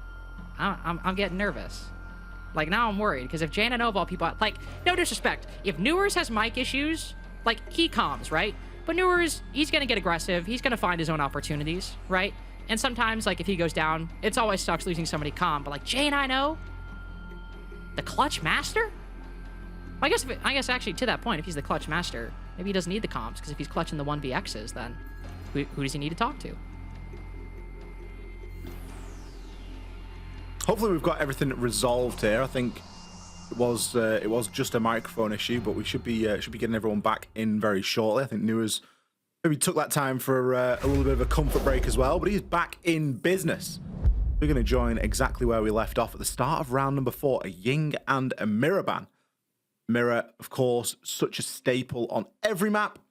It's unusual to even get to see it be available at all, but it was for the first 3 rounds here. However, no longer. Ying also taken away. CCTV room and Cash is going to be the next stomping ground here. With that Azami, you still have a little bit of flexibility and you can still play in on that catwalk. So the CCTV room and the Cash is firmly on the menu here. The only thing that maybe don't have from DZ that could be nice is something to try and catch any utility that is going to get sent through. Not got the Wamai, not got the Jaeger. So if SSG play the cards right here, or if they choose to do so, taking control of that catwalk is going to be a little bit easier than it could have been. That's something I think will be a big concern. You can also see some of the reactions initially. Thermite dropped pretty quick to go at the glass, and the Blitz getting involved. Curious how this attack might end up looking. Not really a lineup that I feel like, you know, I see every day for CCTV. Certainly doesn't appear they're going for the standard utility clear, especially because I think about the smokes for Aiden, and I was going to say likely for Dream as well. So only 2 flashes or only 1 set of flashes and 1 set of nades. Could, obviously, you know, you can get away with that because there's no Jaeger Wamai, as you pointed out, so no burn. And there's greater bits of utility destroy, especially with the Twitch drone hunting down those Vulcan packs, any BPs or F-Knots. That's all well and good. But definitely intrigued what SSG are going to do here, because I honestly don't quite know where this attack might end up. They are not telegraphing a lot to us, at least to me. Charge! Stay clear! Yeah, it's a little bit of a mixed bag, isn't it? They've brought the shield as well, so we all know how good shields are when they're walking upstairs, so you can pretty much be rest assured that isn't going to be walking up catch stairs. The obvious choice at the moment is going to be through that construction side, but it's the Aiden on Glass that really sort of confuses me a little bit, because you think of Glass as like, you know, a bit more long angle, a bit more, you know, big and take some space. Maybe he's going to get himself around to plat wall once that's opened and try and work something through that breach. We'll have the benefit of being able to see through their own smokes. Raid just primed and ready at the moment. We haven't started to drone this top floor just yet, so potentially primed for a cutoff downstairs. I can be worried about a little bit of utility that is inside of Lodge. The utility dealt with, the player, however, not. That's going to be an aggressive Shimika play, but it's going to be matched with an equally aggressive Dream barreling in on the Blitz, immediately taken care of by NJR, but the kills don't stop coming for SSG. 3 for both Rival and Raid as they storm through that top floor, moving up those main stairs at the same time as the Logi drop came out. Oh, and Newer's unfortunately traded out by Giddy, so now Jane, I know, we'll have to clutch a 1vx. I was a bit nervous about the smoke play. You have the Blitz dropping through. That's probably the easiest free fire of NJR's life, but they just overwhelmed the opposition. Throw bodies at the problem and come out with now a 3v1 advantage after everything. Jana with a lot of Kibas. To work these angles, though, can block off some doorways and even save, too, to either block off the CC window, which is still closed, by the way, though now newly open. Bit of a weird position, because SSG have literally no secondary utility aside from that Claymore, so the Glass can't look through the smoke and they can't flash anything. Janino, in terms of utility, is in the better position. It is really DarkZero on the, or SSG on the man count that have the advantage. Keep on the window, great pre-fire on Giddy. A lot of HP lost to that DMR, and that's just good enough for the trade. Aiden nails it down. SSG just continue their march through this attacking side. Only 1 round for DZ, but SSG have already guaranteed an even half. You're on a 50-50 gunfight there for J9O, aren't you? You pick up the first kill, and do you pre-fire where you saw him last on the door frame, or do you anticipate that Aiden was actually going to push in off the back of it and try and take some space quickly?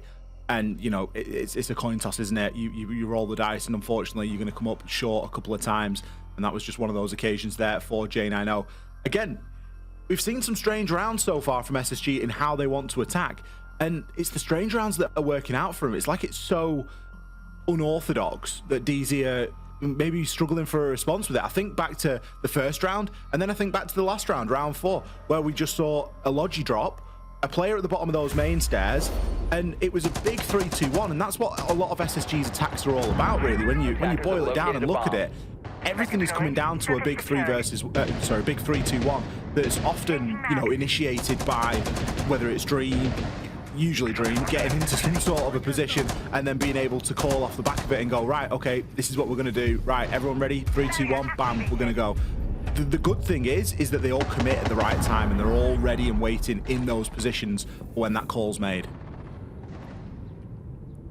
Continues to be the impressive thing about SSG's attacking side. It's honestly, you know, when you consider the aggregate of a lot of their performances inside the NA League so far, it's in a way a bit more surprising that we didn't see it on Cafe rather than seeing it here. I mean, obviously, you know, they've had some struggles. You know, the 1 of 30 game didn't involve a lot of attacking victories. The C9 game, that didn't either, but they just didn't play attack as much as some of their other ones.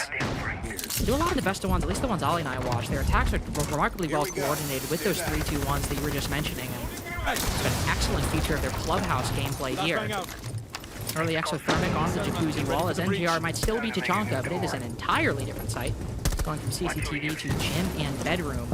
No shield to speak of for the SSG side. Instead, maybe going a bit more flexible, bringing the snake into the lineup. Keep in mind, they cleared the CCTV cache extension basically about this point on their first play on gym bedroom. Will not happen again, mainly because they lack the shield, don't have the ability to gain that quick control. But this is going to be an inherently much, much, much slower round than what we saw prior. It kind of calls for it though, doesn't it? SSG can't continue to just have their foot pressed firmly on that gas pedal for the entire duration of their attacks. They do need to mix up the pace, otherwise DZ are going to get wise to it. And rounds like these, they kind of leave you in a bit of a lull where you're like, what are we to expect? They haven't moved very quickly. Do we continue to hold this space, or do we try and consolidate and back up and get ourselves onto the side? At the moment, the call has been to hold the space. Oh. Fultz is going to do just exactly that. The FNAT catching Gitty out perfectly. Unusual to see that utility not dealt with, and he's going to go on a tear off the back of it. 2 kills do come in response, though. Aiden and Dream both grab one for themselves. J90 and Fultz now taken out of the picture. With Aiden picking up a third, this is looking dangerous again. Very dangerous indeed as Aiden's found his way into the site. 3K to be found. NGR lining up a couple. Three players in the long angle. Ace downed in the process. NGR actually taking remarkably little damage from that engagement. Dream might be able to get this diffuser down in the process, but on the fall off, NGR could find him. Flashbang goes out, but he dodges it. One of the most patient players in this lobby and in North America. And has about 28 seconds to play with, looking for the pre-fire, looking for the angle on Jacuzzi, but can't find anything. He knows Dream is in there. He knows it. As much as he knows the sun's gonna come up tomorrow, but no, has to check so many angles. SSG's reign of terror continues, guaranteed a winning half. NJR knew where both those players were and just couldn't do anything about it. The discipline, again, on this SSG roster, playing to that win condition of getting that diffuser down. I think once he gets the first kill, he's kind of got to go full commit and try and disrupt Dream on the plant in some way.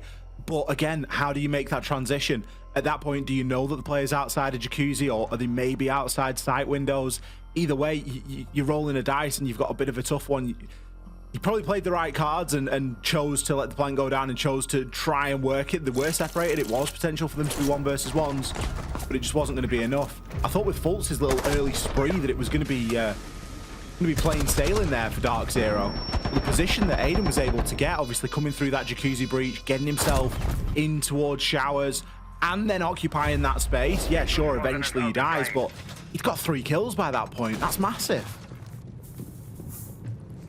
Really great stuff, 8 and 2, and we highlighted kind of the discrepancy between Kino at the top of DarkZero, Aiden at the bottom of SSG, coming out of Cafe, now coming into this map, or at least through this map so far. Complete reversal. Kino at the bottom, but more importantly, I think more worthwhile, especially in the context of the last round, 8 and 2 right now. Huge 3K entering into Jacuzzi in the late round on gym and bedroom. Really great stuff from, obviously, the Hibana right now, but core player for SSG and one of the most talked about players probably going into this stage for Spacestation Gaming. Final site will be Basement and Church, a site we have seen 3 times, and it has been very different every time we have seen it. Some crazy fast plays, partially involving a Dokkaebi, lurking around this side of the map, and what do you know? Newer's positioned a lot higher up in secret than anybody has before, just to make sure that nobody from the attack can creep down early. He gets some important information that 1, there was a Dokkaebi, and 2, that she was considering a lurk down secret stairs. Won't happen, at least for the moment. But some good information gathered by DZ early on, and similar to before, I think Well, this one's going to go a lot slower, especially now that Kino domes rival through that angle that I think we're all aware of, but we don't really see all too much. You very seldom see kills come through on the reverse of it as well.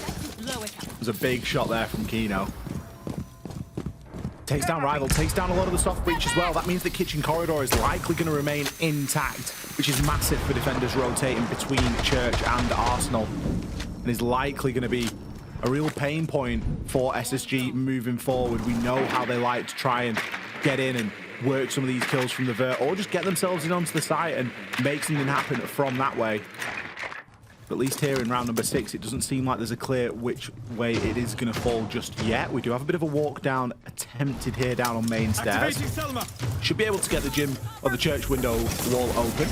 Although Tubrau is going to have something to say about that. Kino, C4 ripped and ready. Should be able to destroy both of the Selmas with that. You might be thinking, a Selma for a couple of ace charges?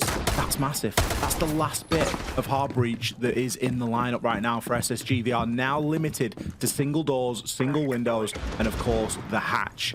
All of which are very easily held from the positions that we've now got ourselves in, as these DZ defenders just look to further dig in and not give any space away. Dream trying to get the most out of these last 40 seconds. I mean, Kludge running with low time left. You can't blame them, trying to just find anything that might give them a leg up. And unfortunately, if you're looking at this lineup right now, very little you can Kludge drone on for the defensive utility. Still some flashes, some smokes. Actually, quite a few flashes and some smokes. You can see that secondary utility pour into the church position. Both defenders tucked very tight around the corner. Seeing down some smoke canisters as well. Kino ready for the follow-up. Kino ready for the triple. Triple down from SSG, and it is a flawless and 4 kills from Kino to end that half. Heard that he might be slacking in the performance and decided to lock back in for round 6. I think he must have heard about the graphic that we had at the start of this game and the comparison with Aiden, because he's put a big performance in there in the final round of the defense. Let's see what our desk has to say about the first 6 rounds. Thanks, guys. A 4-2 half for SSG, but one that feels like it could have easily been a 5-1 half for SSG. Yeah, I quickly want to say that last round, going through that breach was very brazen going against the DMR. However, I do want to focus and go back to a defensive round strictly out of SSG. I mean, they do such a good job throughout their attack so far to identify the gap, where they can hit this site. And in this clip, I mean, you can see they understand there's a player playing towards Arsenal, moving towards box 3. They have the information. Once this player dies, they collapse. They get this pick. They drop into kitchen. They take all of blue control. But that's the thing. As good as this is for them, they didn't take into account that the rest of the roam is still having that vertical pressure. They still have that control, and they didn't account for it. Yes, they get the Arsenal control. Yes, they get the diffuser down, but they didn't account for this because then they try to play tight here. But again, you have now a player rotating above the kitchen hatch. They use that kitchen hatch. It's now used against them. For me, I would have much rather, once they get that pick in box 3, they maybe take it over to Church. They get that control. They control Moto. They control Blue. There's less vertical pressure that then comes from the kitchen. They can control a lot of the avenues leading into the Church site. It's a lot more condensed to get into. But again, it just goes to show they're doing a very good job on that attacking half of being able to exploit the gap. I mean, it could have been a 6-0. It could have been. Obviously, you're playing against DarkZero, really good adaptation team. They took up stairs control, they retook, had the hatch control. There wasn't any information to call it out. But something that SSG is doing amazingly well in Clubhouse is they're putting the pressure onto DarkZero to have to make decisions like that, have to roam, have to go for fights, because if they just sit in sight, even in the last round, I mean, SSG's whole game plan is to open up every angle possible and make the site claustrophobic, so there's no area for DarkZero to hard hold and position, and then they just wait for the crossfires, they wait for the movement to happen, and it's bound to come from it. So DarkZero seems to have understood that. I mean, in the last round, they utilized the C4 from Kino to stop the wall from getting breached open by the aces. Habana comes through, and then they have everybody set up. So I'm imagining they understand what SSG's game plan is. With side swapping, you understand that they're probably going to be trying to play wall denial to potentially stop what SSG was doing if a team did it to themselves. So I'm imagining, yep, the bandits coming out to ban, they're going to be focusing exactly on denying the walls. Yep. And that's what DarkZero wants to take off the board so that they can do the exact same thing and replicate it, force SSG to go for those gunfights. And we'll have to see if DarkZero can be set up for it. I am going to say, I'm not happy with a 2-4 split, especially that being their defensive half. You're not happy for who? DarkZero? Yeah, I mean, SSG's really playing very well when it comes to their attacks. It's Clubhouse. You're going to expect SSG to run away with some of those rounds. But that being said, it's all about understanding, and it seems like based off DarkZero's bans, they've understood, so they should be better off. And last map was a 4-2 as well, so got to keep that in account. Yeah, and this is SSG's map pick. They're clearly prepared for it, and to start out on the attacking half is a very good place to begin. Question is, right, can they continue that over on to the attacking half? Let's find out. Let's find out. Indeed, I gotta say, right out the gate, Ollie, I'm intrigued. One cord, I mean, it's overall breach to NAL bans, right, from DarkZero, but while the Bandit was gone for both, 10 seconds left. SSG opted to ban the Cade. DarkZero opted to ban the Tubarão. It's like a very, maybe not a minute difference, it's a whole different operator, but it is an interesting distinction with quite a few implications, especially given the wider versatility of Tubarão. Yeah, I think it's focusing on those DMRs, isn't it? You know, the Tubarão is a big pain factor. Obviously, the Cade is a lot easier to deal with. The Cade's set and forget. You set down the electric claw, you can send a Twitch drone in, you can send, you know, even an EMP, and you can deal with it. There's not loads of room for tricking and all that sort of stuff, especially when you remove the Tubarão. So I think it's a smart play, really, from DZ. Nuaz, is he about to make a smart play? I thought he was going to ball straight into the bottom of garage there. But instead, it was a little bit higher than a walkthrough. It's a jump-through hole, but it's going to be a hole nonetheless. It's going to be Kino in and around the early action, taking Raid down and dealing with that Scopos. DZ punishing the roam game here that SSG have attempted on this opening site of basement. Ooh, NJR taking a fight with Aiden through the con hatch. Ella on the fadeaway gets the best of them. And I was going to say, of course, you have Raid on the Raptors position. For a second, I thought it was the Azami that was taking out on Raptors, and I'm like, oh my god, that's brutal. Scopos? No, that's actually, I mean, sure, you'd like Raid to have more impact, but taking a bit of attention away, and also in the process, because Aiden gets that kill, Scopos for an ace, yeah, you're taking that deal every day of the week. Not a single concern whatsoever, especially now that Janet knows only got one hard breach charge left. I think one of them was dedicated to the plat wall. I might be wrong on that one, but could mean there's really only one source of hard breaching remaining for DZ, and we obviously haven't quite seen what the hatch situation is, but depending on how reinforced they are, this one could be pretty tricky for the attacking side. Yeah, it's not going to be easy, especially with a minute left. Yeah. Kitchen hatch is going to be hard. Moto hatch as well. Church wall, I mean, there's no way you're getting church wall open at this point either, so you've got to really decide where that single hard breach charge needs to be used here by J90. And Kitchen is maybe the more obvious choice, but then there's the worry of an impact trick from below. You can't risk this being destroyed whilst it's detonating. You need to have a guarantee that this thing is going to go off. Dream, it'll be tucked into the back of Arsenal, just near dirt door. You know, a couple of guns pointed down toward Kitchen as well. C4 ripped and ready from Rival, challenging onto those main stairs. The hatch is going to open, but again, it just further telegraphs where the push is coming from. It's not like you can open Moto as well and have a bit of phantom pressure here. They know that Kitchen hatch is going to be the point of drop. Main stairs blue, all other angles that can be watched right now by SSG. Rival clipped in the foot by J90. The options are highly limited for DZ. Will send out all their Capital utility. Dream with a little bit of a one-way as he sees the Blackbeard drop. Oh, the smoke just a bit too far to DarkZero's right. Kino with a clear, or Dream with a clear angle onto Kino and Fultz. Not even close for Spacestation Gaming. 5-2 had DarkZero dead to rights. One of the toughest sites to attack in the game, especially when you've only got one hard breach charge.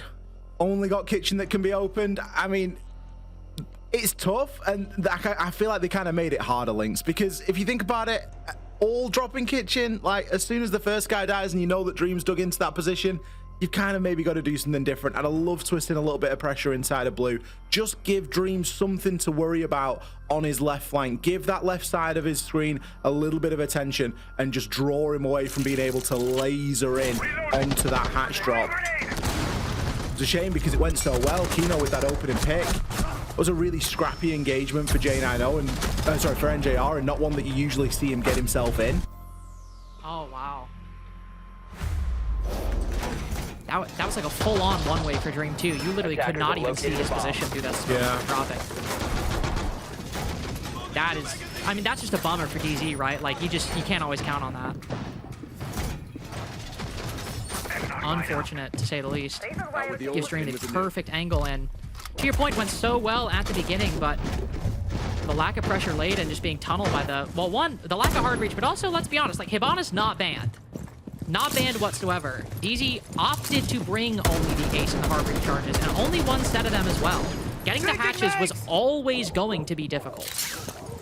It was a bit of a decision they consigned themselves to as well, and I don't think it's any shock that, even though it's not basement, Hibana immediately into the next round, aided by that ace. This Dream trying to Electroclaw with the Thatcher launcher up above. This one could be quite tricky. Dream, ooh, gets a zap and will back up. Not able to trick that one, unfortunately, so EMPs will work at the start. DarkZero will have an angle in through Platwall. Going live. Yeah, it just goes to show. I mean, that's why the ban is worked out the way that it has, right? You can play the Thatcher. Katie's always going to have a tough time getting the trick off. You've got to get a little bit more, you know, time in, a bit more fortune. And when the Thatcher's just on the roof, just spamming down that EMP launcher, it's always going to be a very tough time, I think. So, walls open on both sides.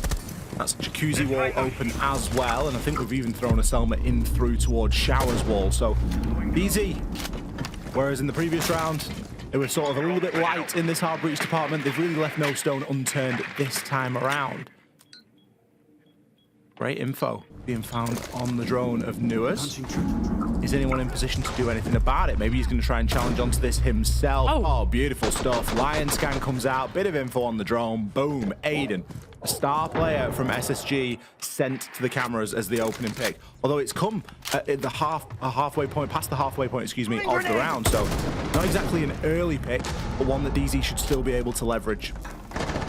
Somebody, I was about to say, trying to leverage another pick. We see Rival creeping up to the CC window, secures the kill there. Dream locked in a detente with Foltz out inside of construction and on the construction balcony. Foltz decides to cede that ground.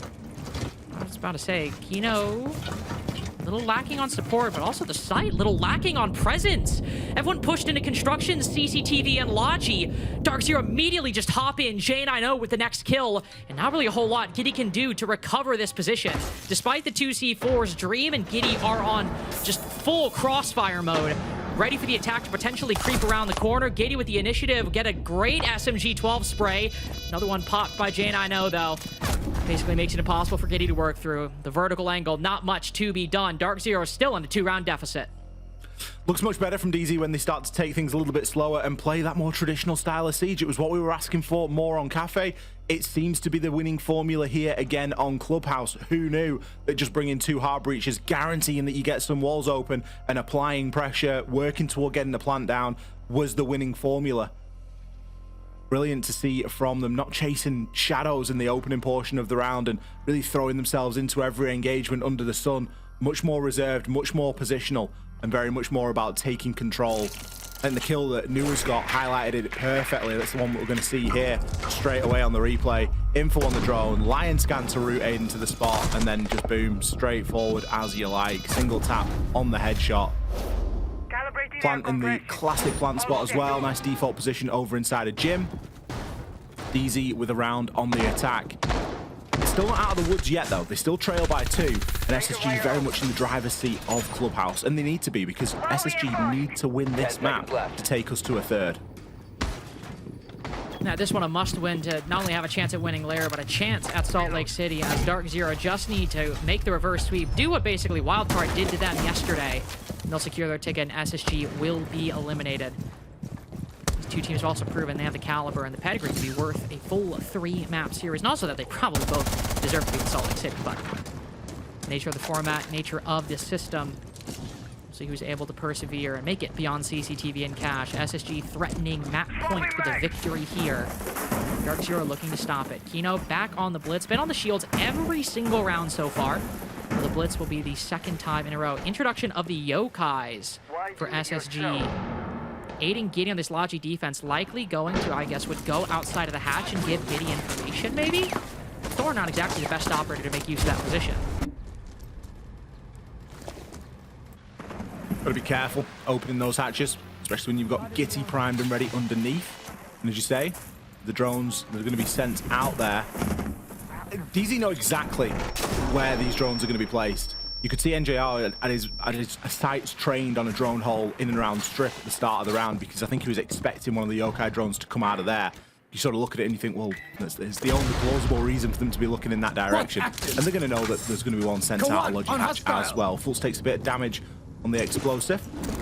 C4 isn't going to net anything for Rival. Instead, he can just start to work his way back and drop through bedroom himself over toward construction, but even then he's not out of the woods. J9O is going to be holding the cross on this con window. Oh, but almost too close to call. He gets downed in the process. He'll down Rival, but with Fultz falling and Rival likely recoverable, this is a nightmare. Oh, and he gets even worse. Kino down for the count. NGR with a quick trade, but trapped in a razor blue maelstrom. The third's found and shot, but NGR loses a lot of his HP in the process. And the worst part, Rival picked back up and joins the rest of the defense.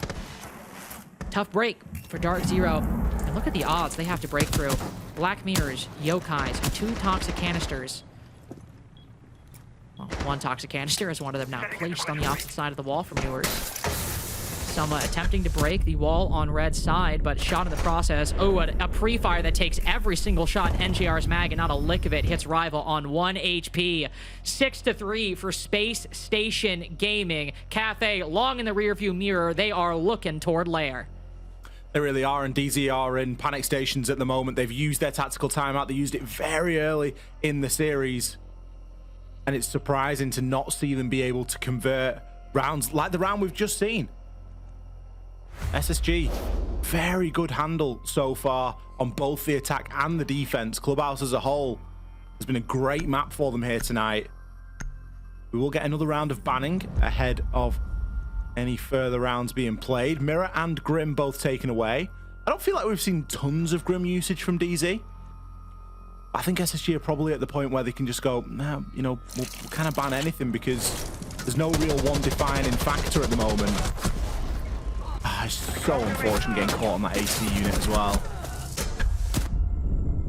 Sometimes they're the hardest shots to hit, where the player is just so close. And especially when you've got an ACOG and you're sort of scrambling to try and get him in the frame, it can be a little bit of a nightmare. And I feel like that's where J9O really found himself there in that last round. And it's a shame because his position was perfect. You've got to play cutoff. If you know there are players inside of bedroom and upstairs inside a gym, you have to play cut off through construction because they're going to try and retreat back to the site, and your job is to shoot them, is to cut them off as they come back. So a really important position to play. Played it well, was in the right spot at the right time, just unfortunately wasn't able to land the required shots. I mean, there was a lot more that went on in that round other than that one engagement, but a bit of an example as to how DZ are really just coming up against it in every single direction tonight.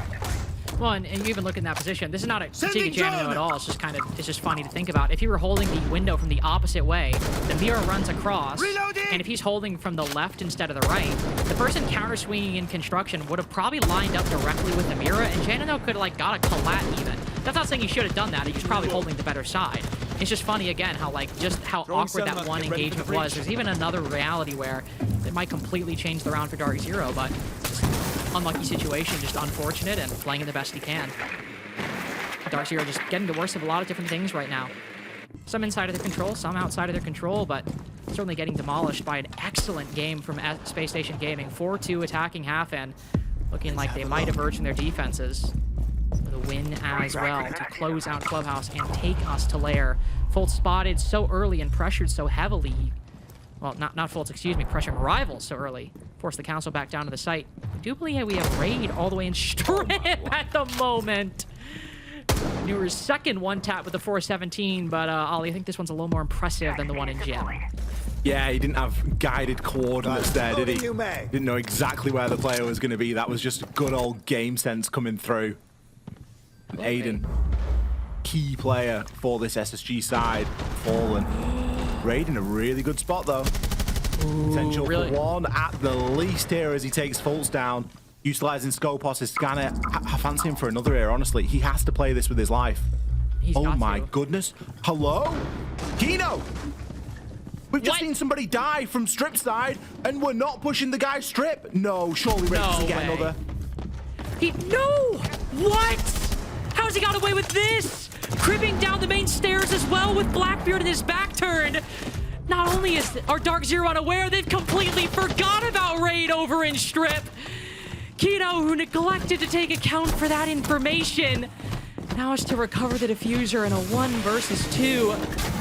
It's a small thing, but 3 impact grenades to hit him out front, caught in between 2 firestorms inside a moto. Spotting the player on main stairs in a 2-way crossfire, spotted on the camera as well. Can it get any worse for Kino? Impact grenades start going out, protecting his feet more than he even is thinking about winning the round. Put to 1 HP by all of SSG's efforts, and now they play passive. Breaks through the wall, can take shelter behind the reinforcements. He hears them begin to rotate. Only 20 seconds remaining, might have controlled the diffuser, but it just takes 1 shot. 1 bullet to the head and maybe 2 to the body to be the end of him, and there it goes. 7-3 for SSG. Cafe was close, but Clubhouse was anything but. A Clubhouse that, I mean, a 7-3 scoreline, I'm going to go out there and call that one-sided. SSG absolutely dominated it, and it's no surprise when we listen into the section that our desk have just done about the voice comms, and we got some great insight into how the comms are flowing for SSG. It's no surprise they're as clear as that, is it? It's evident in their game. It's evident in their playstyle. We can see them going through these motions. We can see them setting up for these big 3-2-1s, and their comms are just as cool as their playstyle right now. DarkZero, after the stage that they have had in Kickoff, coming through top of the pops, waiting in that upper bracket for their opponents to trickle down and to get to their position in the second round after receiving a bye, have now come onto, well, the worst position possible, Lynx. They're now in a best of 1 for a major spot. This is not where anyone wants to be.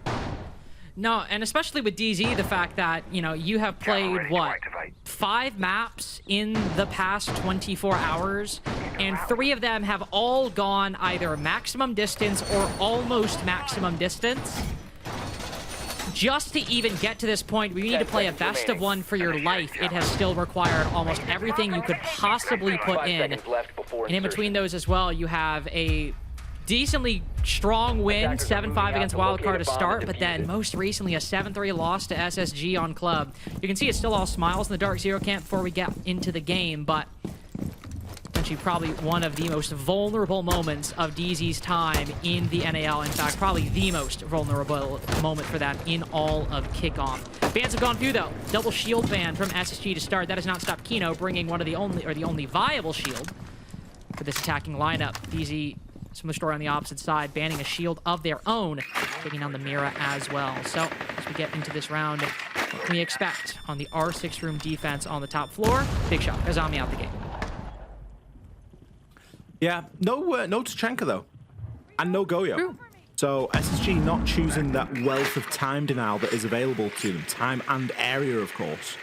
Instead, they're going to be bringing a little bit of trap, a little bit of drone stopping ability, a little bit of mute jamming, you know, all these things that are becoming a little bit more in vogue at the moment. Aiden, he's starting where he left off. C4 kill straight out the gate onto NJR, and once again, are we going to see a lack of hard breach hurt DZ? I'm not sure if NJR's got anything open yet. There's mute jammers, there's bandit batteries. We've still got ops wall that's going to be fully electrified. I don't think the site's open yet, Lynx. No, there is no way. Him dying at that position, there's not a single chance. I was curious if maybe we'd see a Selma charge on this wall, but given the angle, the time, the positioning, no. He died with 3 Selmas in his pocket, and I'm decently confident of that. Newer's trying to creep up. Default cam's on. See somebody's aware of it, but can't quite thread the needle. It's fine. Doesn't lose his life in the process, and at this point for DarkZero, that is a victory. You're coming off a very, very difficult map on Club, trying to regain some momentum after a loss of NJR as well. And so as the blitz is being sent up the long hallway, one player's already hopped inside a bathroom. That's Jane, I believe, taking that bit of forward positioning. Raid also quite trapped between the parallel guns of this DarkZero attack. B's going out looking to flush Giddy out of this position, or at least keep him at bay. And yet, still despite all that, they don't have a clear way in just yet. Kino's still looking for an angle, still looking for a spot through. Finally gets some eyes on the Thor, and a very good flick on a Dream. Mows down 2 with the pistol, and yet Giddy playing patient behind the smoke. Might have just slipped through, but no, Kino turns around. The shield protects him, and Giddy finding minimal impact on a tear is this Blitz, carving his way through the site and avenging NJR better than anybody else could. Heartbreach, who needs it? DZ don't. That is one way of getting the round done when you lose your Heartbreach in the opening few seconds of the round. Had it not been for Kino, though, I don't think that round would have ended the same way. The call was correct. You lose your Heartbreach, okay, all of a sudden we can't focus on getting wall open. We're not going to get trapped into Bandit's minigame. Instead, we're going to have to push backside. We're going to have to get ourselves in and make something happen. SSG, I'm surprised to see them give away those 1v1s like that. I mean, the little combo that Kino got, the double kill, you can't even really call it a 1v1. Dream had to swing the window. He knew that his teammate was getting pushed. He could hear the blitz, and I'm sure he could hear his teammate screaming for help. But ultimately, if Kino's going to be hitting shots like that, there's not a great deal that you can do. Only so much SSG can do at that point. You can even see Giddy trying his best. That's just insane. Giddy trying his best, but I mean, if that's literally anybody except a shield, Giddy gets a kill there. Maybe he gets traded after that, but at least causes some chaos in the comms. Kino just turns around, stares him dead on, and it might as well not have even mattered. Might as well just died 10 seconds prior and saved DarkZero, and specifically saved Kino the effort. Basement site next up for SSG as R6 room basically collapses under the weight of one Kino on the Blitz. Still could change it with about 7 seconds remaining before we're beyond that point, but I think Kino likely gonna stick with a good thing. Don't think we're gonna switch anything up for round 2. You do wonder where DZ would be without Kino's performance tonight. Because he had a massive performance on Cafe, and I know we called out a couple of exit frags, but at the end of the day, they won the game. Or they won the match, should I say. Okay, a little bit quiet on Club, but I think that you could, you know, point that finger at pretty much everyone on the side of DZ for Clubhouse. And then to come out of the gate, 3 kills, another blitz round this time. I mean, the blitz is almost certainly going to get removed at this point by SSG, and then they're just going to be able to flex into something a little bit more traditional. His performance tonight has been absolutely electric. He's good on this roam clear as well now, attacking the basement. It's pretty much going to be the full package. And it's pretty much going to be a blitz ban once we get past round 3 if he ends up stunning on this roam clear. A lot of fortifications set up in his way, though. You've got the reinforcement and the Kiba barrier. And, of course, not only one, but 2 defenders on the opposite side. And a zombie who can place even more layers of defense. A deployable shield as well? Jesus Christ. A bit boring. SSG on this middle floor at the moment. Understandable. Can't blame them. So many fortifications, and they just give it up like that. Like, nope. We are all good. Giddy will find faults in the process. Not entirely sure how that one happened. All the way over on the warehouse side. Impressive stuff. And with that moment, basically, the rest of the defense falls back. Saves for Aiden on the middle floor. Viewers with the Soliton scanner could maybe find these players lurking. Never mind. It's actually the Blitz who's found them. But Aiden, bit of a 180 fake out. Domes Kino, drops the diffuser and rocket. And any hope of recreating round 1 is just died with Kino. I mean, if the round wasn't cemented when Fultz dies in warehouse on the Ram, and you've got all that vert to make, it was when Kino dies on the Blitz. We've now got a crouch walk into site, but Dream isn't even going to let them put a toe into this site. All down to J90 and Gitty there to pick up the pieces. DZ, they knew what they'd lost. They'd lost every piece of pushing power. They'd lost the soft breach. They weren't able to make the vert. Okay, you can pivot. You can play the blitz. Push the blitz down the stairs and see if we can make something happen with that. Bang, you lose the blitz. It's like, oh, GG. We're just gonna have to push the site and make something happen. And SSG were ready to collect. Really good investment into that light roam. Well, I mean, you could argue it was a heavy roam, couldn't you, with the amount of util that was placed up there? Regardless, SSG with a big response in round 1 or round 2. Well, their first round, big response to get that first win on the defense. Going back up to our 6 room now. Not trying to go for the full rotation. Instead, thinking that they might have something figured out, especially as once that blitz went down, the attack pretty much fell as a necessary consequence of it, it seemed like. Some adjustments, to be fair. So we have the Bandit falling away just for mute. Still giving some options for hard breach now, but a little more flexibility overall in the process. And actually, no, the mute was there last time. It is actually the Bandit that fell away for the Warden. So, not only a bit more direct counter of a blitz, but that's unfortunate. J&I swapping to the Ink. obviously can still have quite a bit of impact. Warden is only one operator, but maybe not spotting Raid in the process, as you've got, to be fair, only one character, but one character who can not only look through Kino's tricks, but J9O's as well. They're bringing plenty of those tricks, aren't they? Specifically 8 of them. 8 different options of flashing, and of course there's a couple of flashes on both NJR and Fultz as well, rounding it out to a nice number.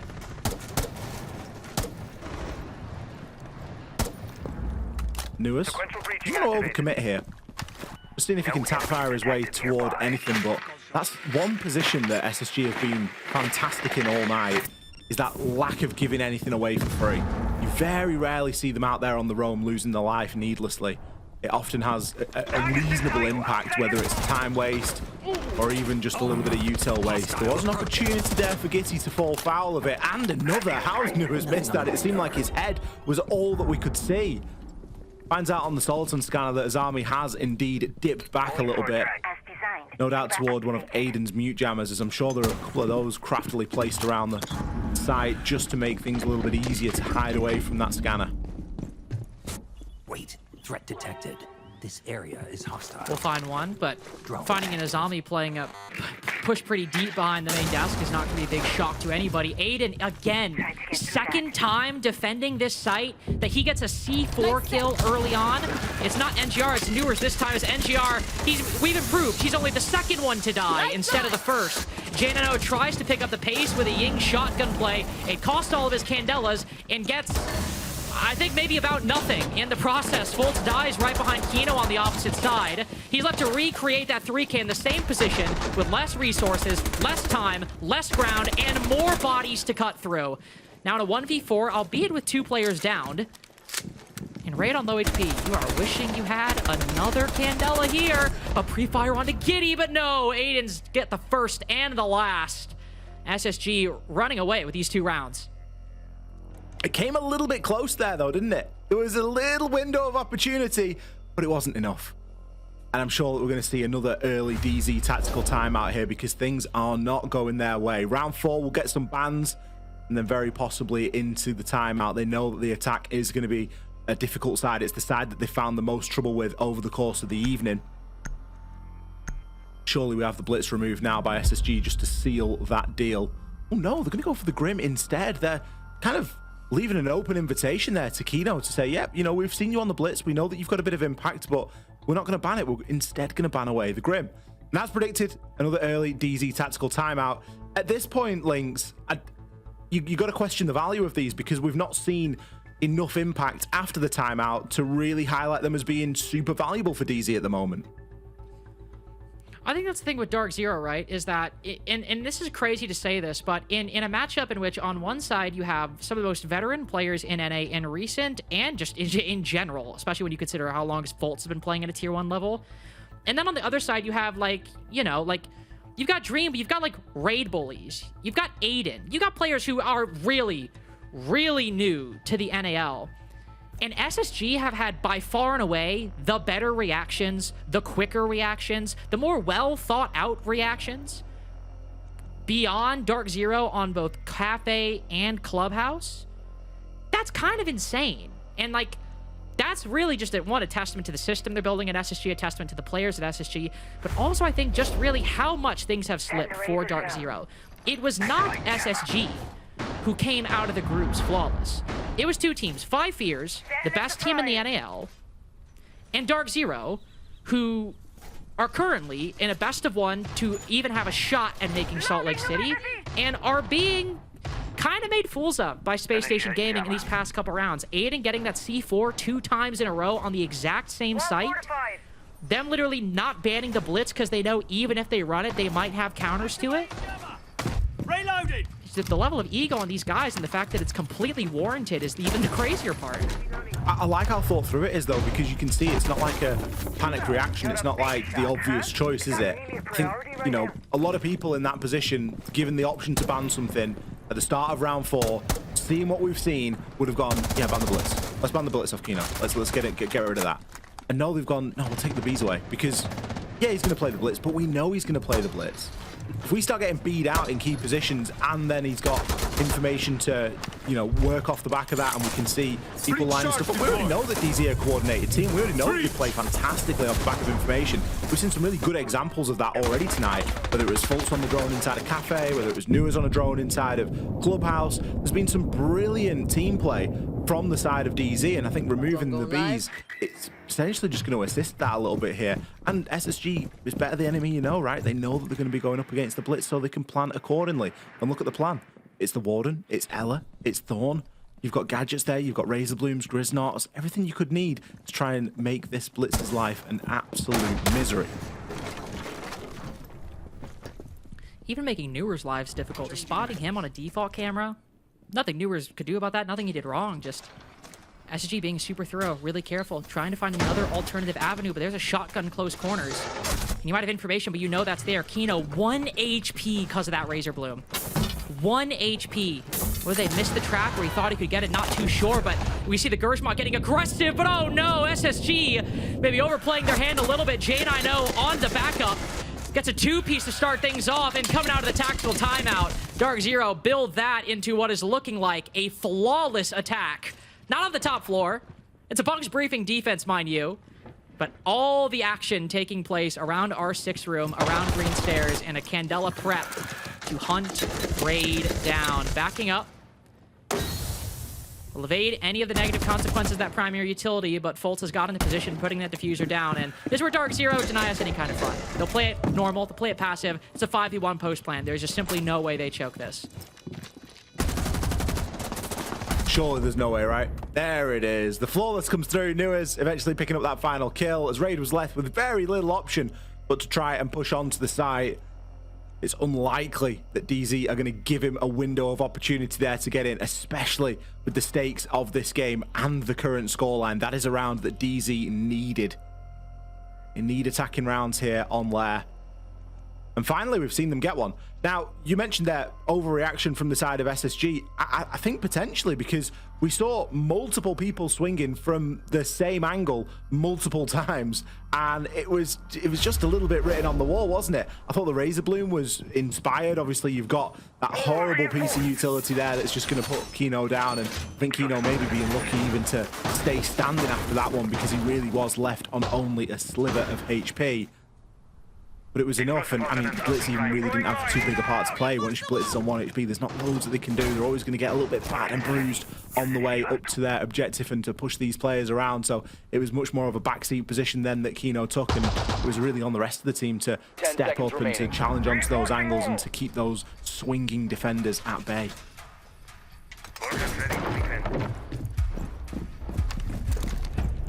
Now, as we move into round 5, the offer to keep the swinging defenders at bay will be him shifting to the glass, breaking away from the Blitz.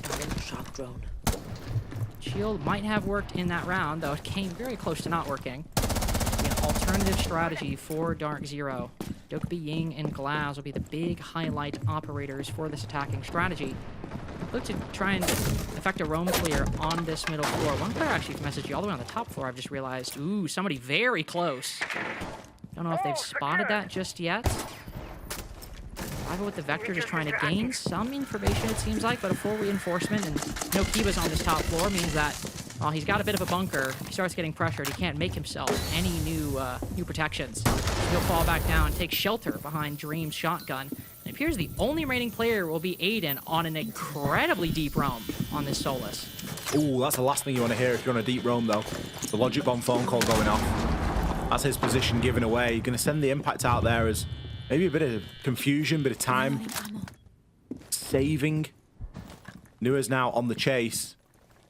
A lot of players rocking the pistol here tonight. It's something that we've seen both Raid and Rival do quite a bit, and now Nuez doing the same. I imagine that he's got the shotgun though, so that'll be the reason there. Aiden has remained unchecked though. Despite the Logic Bomb phone call, we've still not been able to find this player. And if there's an assumption from DZ that Aiden has made his way back down to site, that could come back to bite them.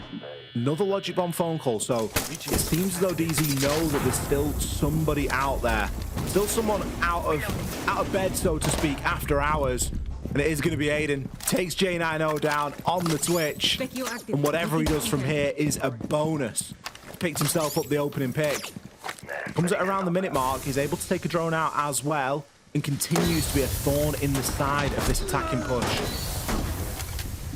Dream causing some problems as well as Kino still facing some difficulties ever since that 3K in round 1. Great showing, but struggling to have that same impact on these other operators. Candella's going out. Newer still has 2. And that could make Dream's life very problematic going through, but just a clean little shot. Stops it entirely, going for the second. This one seems like it'll pop, and Dream maybe trying to catch it on the pre-fire, but no, that should be the end of him. Swapping max! Chipping away at the block are DarkZero, as Newers has used all his primary utility just to acquire that smoke. Doesn't really have any good ways in at this point. Folds the one around the corner. Great positioning by Giddy, just to get in that little gap of information, keep DZ in the dark, and keep DZ out of the round. SSG retake their lead as things are looking a lot different, and these two teams start on layer at the beginning of kickoff. That was a round where DZ have opted to play, air quotes, proper siege. They're not bringing the shield. They're not trying to cheese their way through it. And it's a round again where we start to see alarm bells. Aiden, he's been fantastic on this opening engagement so far. He's been involved in 4 out of the 5 opening engagements that we've seen, and he's been on the right end of 3 of them. The opening pick there onto J9L, there's an opening pick onto Newers and an opening pick onto NJR. He's really stepped up in a big way and consistently giving his team that advantage, just giving a little bit of extra space for people to work in. Back upstairs we go then.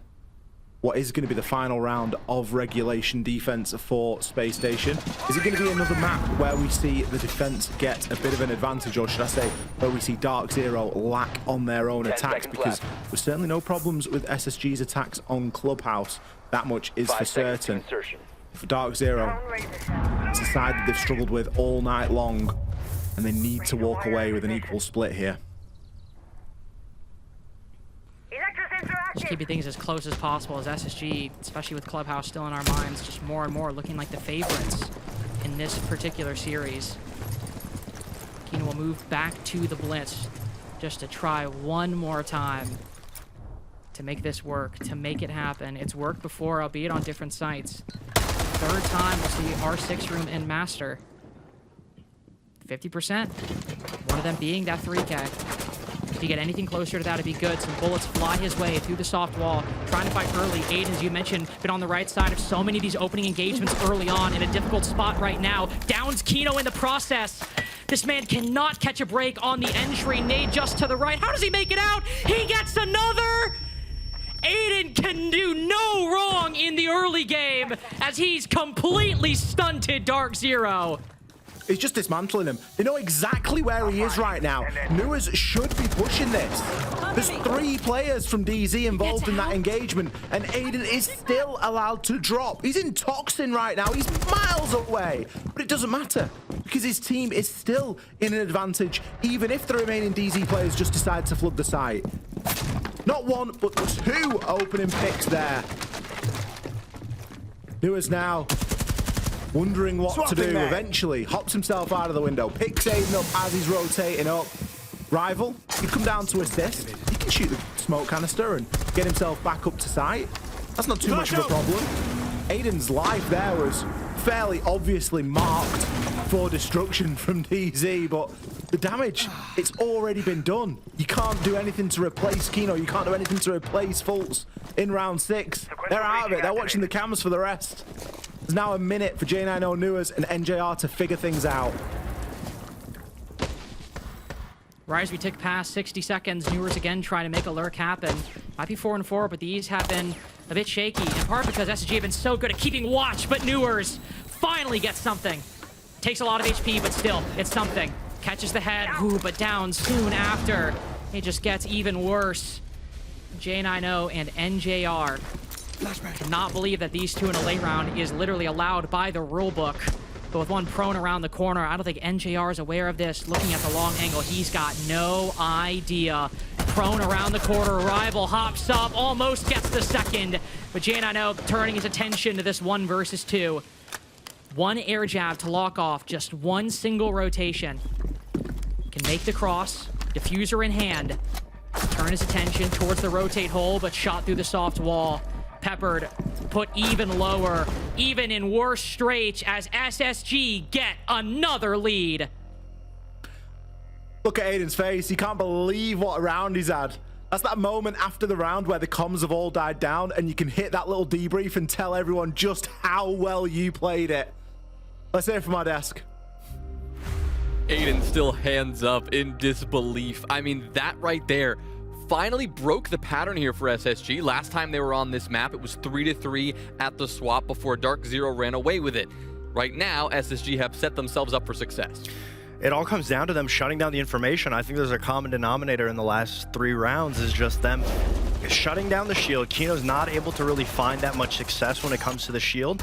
The information drones are just getting shot, and it's always coming down to the last 30, 40 seconds where DarkZero has to then push in, and they're pushing it almost blind. Besides that last round, which was a great play from Aiden to be able to not only stall time, but then pick up 2. But at the end of the day, that seems to be the win condition for SSG right now. I mean, starting from that round 4, going all the way to the end, I mean, it really is just shutting down drones, shutting down the shield, and forcing DarkZero to have to adapt with no utility, no information on the board. I mean, Aiden being able to get those 2 kills in particular right there in that last round was insane. I mean, that truly is how you roam. It's not always about getting the kills. It's about being able to play the position, stall out time, and if you do get a couple kills, great, you are exceeding above expectations on that roam. But for him to be able to play in that situation and come out on top there, setting his team up for success in the later half of that round is great. But even just the game plan, regardless of it being a 4-2 half, I mean, I'd argue in a lot of that, they could have ended that 6-0 half. I mean, round 4, I think in particular, we were listening to the comms. They had a great understanding of what they wanted to do. They wanted to fake roam. They wanted to play back into their layers. The only thing where they faltered is they decided to double aggress onto a blitz with J90 being behind that, and then they end up losing that round. But if they stuck to their game plan, and I'll give it to them, they did it as a unit, so that I can appreciate. But if they just stick to some of these game plans and see it through, they win out the series, they win out the game, they win these maps. And that's what I like that we're seeing from this space station. But on the side of DarkZero, I mean, again, we're in a situation, they're down 2-4. Things have to be a lot more tight because they're being caught off guard. They're allowing these comebacks to happen. They're allowing these refrags to be made. They need to figure out how to isolate players similar to what we were seeing they were doing against Wildcard. Well, this is it. As always, it's going to come down to these final few rounds. I mean, it's so crazy that we keep finding ourselves in this position for a spot in Salt Lake City. The second half of Lair will decide it all. Back to you guys. Could decide everything, and as we mentioned at the top, both of these teams started out the NA League in their first match of Kickoff on Lair. DarkZero closed it out 7-4, and they started out SSG on the attack, DZ on the defense, and where SSG have beaten that initial water line by 1 round, 4-2 instead of 3-3. In that series, SSG only got 1 single attack on their Lair side. 1 out of 5 rounds played. It's been a long stage since then, Ali. A lot has happened. Both of these teams in the lower bracket now. Can they better the odds, and can they keep this lead alive? I don't want to give it like the kiss of death or anything, but I feel like you can see the improvements that SSG have made from the start of Kickoff to now. It's visible, right? They're so much more together in their playstyle, and I think that will just continue to... It will continue to grow. They will continue to gain this experience, gain this teamwork, gain this synergy. And on the side of DZ, it just feels like they're on that downward trajectory of like the honeymoon period. It was very short-lived potentially for this roster. And it was one of those situations where, yeah, they can go out and they can win 4 games, but then after that, it just starts to get a little bit scrappy. And then obviously the frustration starts to creep in when you start having close games, when you start consistently going to an overtime. And that's when things start to get a little bit difficult. I can see the progression for this SSG roster, and I'd like to think that they're better than that previous record on Lair. And especially if there are attacks on Clubhouse or anything to go off, we know that they've got it in them. They just need to come out here and prove it.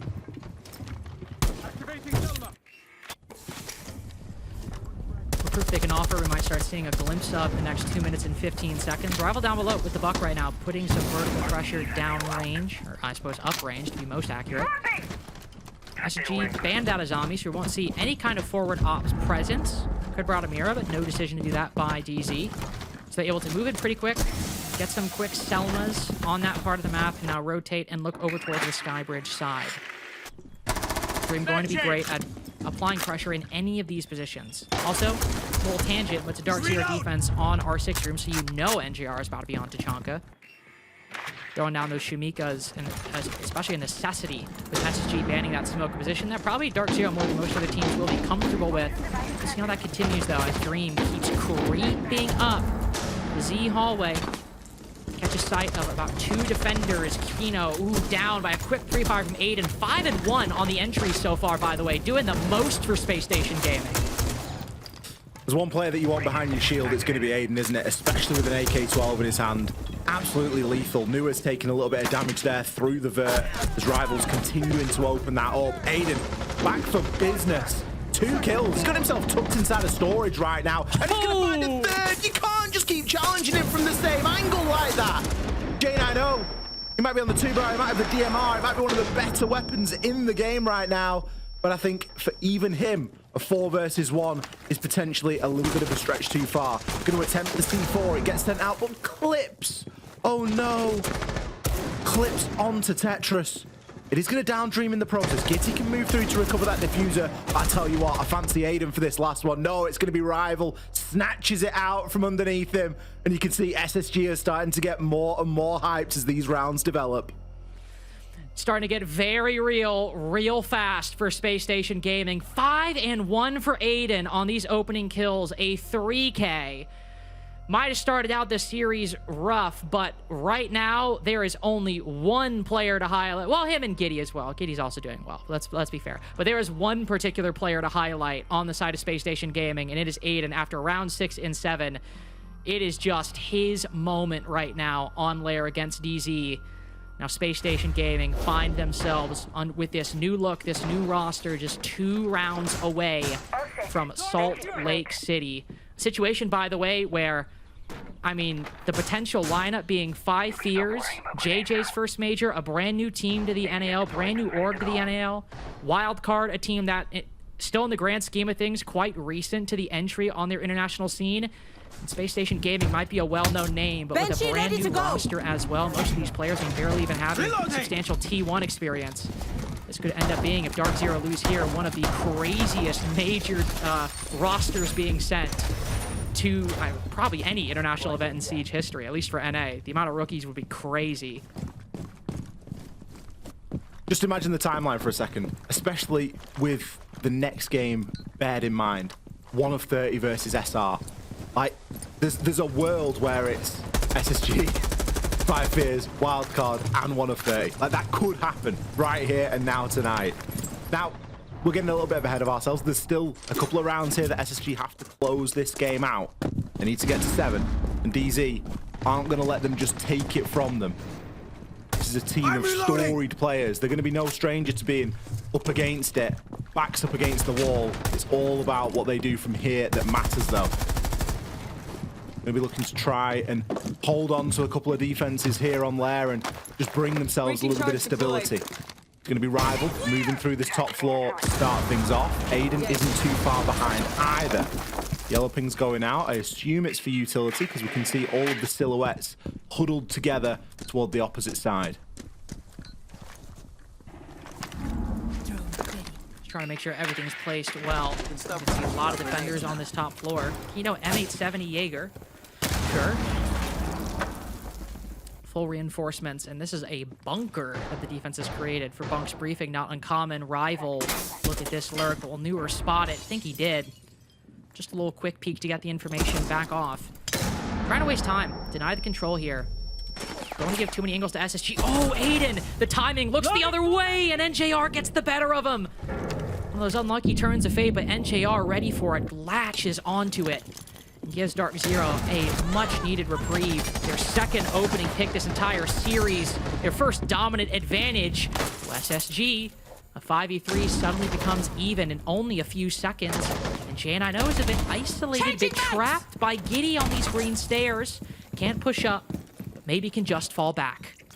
I think he feels it as well. You could see that he was hesitant to rotate down, was worried if green window was open or not. Some big information being found here as well. Raid going to try and rip open that floor and see if he can put some shots down range.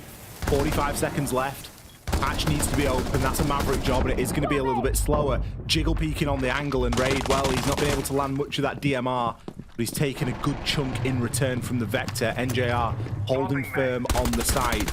Trades have been the only thing so far that have kept SSG in this, and now with only 25 seconds, they're left with little option. Little options at all. Dokkaebi call will go out. Maybe give some late run information. Oh, great spot by NJR. Huge couple frags in these past couple rounds, or in this round specifically. Raid good for one, but the time is so low. No control of the diffuser. It's got to be DarkZero. Just has to be in these final 2 seconds. If not on kills, then certainly on the time. One round, but still 2 more to go before we tie things up. DarkZero know that the job is not done. Imagine if SSG have another 5 to 10 seconds there in that round. Like, okay, maybe J9O plays it a little bit differently and doesn't give his life away right up at the end, but that could have gone so differently. Even the little pre-fire from Rival, it wasn't a million miles away through that wall, or sorry, through that doorway that was barricaded to land in a headshot. Very close margin. DZ, you can't exactly breathe a sigh of relief just yet. They are still up against it here tonight. But they've done the hard work there of keeping SSG off that map point. It was a really unfortunate engagement to kick things off. NJR with just some good positioning, slipping out of the side, knowing that, hey, if the bottom of green stairs window isn't open, we can just play in and around this side door. Yes, you can open up the vert, but if there's nothing stopping us from just taking a little bit of a walk, a couple of steps outside, then we're definitely going to take advantage of it. Down to the basement we go for round number 9 here. And again, a slightly more bunkered setup coming from DZ. We've got Fultz on the Echo. That's likely going to be able to not only deny plant, but also assist anyone that's going to be playing upstairs. We have Mirror. Mirror being available is, of course, always a bit of a rarity. We don't always see Mirror available, but those played upstairs as well are going to enable DZ to try and hold on just for a little bit longer and force a little bit more utility out of SSG. I mean, Mirror and the castle as well, just so much utility to go through. Even, you know, small thing, but deployable shield, that's on the top floor as well, or on the floor with the rest of the realm. A lot you got to cut through. A lot you have to deal with. Ooh. Breach charge on the castle barricade. NGR. We trying to get quick with it. Won't get blown up though, and getting at the same time also well out of harm's way. Maybe not anticipating the rat, but certainly for us, quite clear he won't fall prey to it. It's SSG the first 45 seconds just trying to gain some information, look at these entry points, see what the exact setup is, and this is one where they'll definitely need to take their time. A lot of utility going their way. Ooh, NJR actually ends up hopping out the window. Unfortunately, loses a lot of HP in the process, but will at least make it back in Yokai to cover his retreat, as SSG still thinking things through beyond the first minute. It's a little bit confused into where they want to go, isn't it? They've got the soft breach for if they do want to go for the full clear, but then they're also trying to just challenge and poke and prod toward warehouse. Walking down yellow stairs, not going to be too advised unless you've got something else to draw the attention right now from J9O. He starts to feel the heat anyway and just will retreat through missile. That won't open though. It isn't easy to walk into warehouse, and it's even harder to just walk down yellow stairs. But we still see J9O just dropping back. Newers, he's going to pick up the first kill onto Rival and has retaken a lot of this vert on that mirror. Not only the black mirror is placed upstairs, but the mirror themselves and those vertical angles could come in massive. We've already seen reverse ram working against the attackers tonight, and I'm sure we're going to see it again here because that is a heck of a lot open now. And even then, it might just be an obstacle that SSG are stuck thinking, do we take care of it? Do we deal with it? Do we avoid it? Aiden hopping in. On the backside finds Foltz, but Newer is still causing chaos on the top floor. Giddy, the next to fall to that Vector. A lot of explosives thrown towards Aiden, but he's worked his way out of trickier spots. Can this one be no different? Shotgun around the corner. Oh, not even a bad decision. Just checking another angle. Kino, so many frags. DarkZero, 2 rounds go by in the blink of an eye, and a 5-2 is now almost tie game. Another one of those for Aiden where he just gets really unfortunate time, and you can see his vision for the game is brilliant. He's watching the angles. He knows where players are, but he just can't hold the angles for just long enough because there's either a distraction or there's a need to hold something else. It just is getting a little bit overwhelming for them at the minute, and DZ slowly are clawing their way back into this fixture. A book and a mirror, both taken away. Easy, obviously feeling like the pressure from Vert was a little bit insurmountable. We don't always see a book ban, but it's usually for a very specific purpose when it is brought. And I think it's going to be for this top floor. Oh, okay.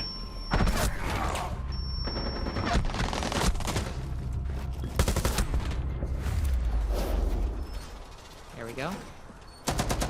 Top floor defense from DarkZero. Going back up.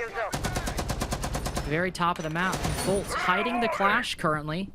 Probably really the only operator I feel like we see get hidden most of the time. Sometimes you'll see other ones, but because of how much of a threat and how obvious she is when she's out on the field. Fultz just biding his time, hoping no drone comes through. NGR even in particular. Putting down the barbed wire, of course, but also checking to see if any drones make their way over on that side to deny that information. Fultz now emerging from his hiding spot.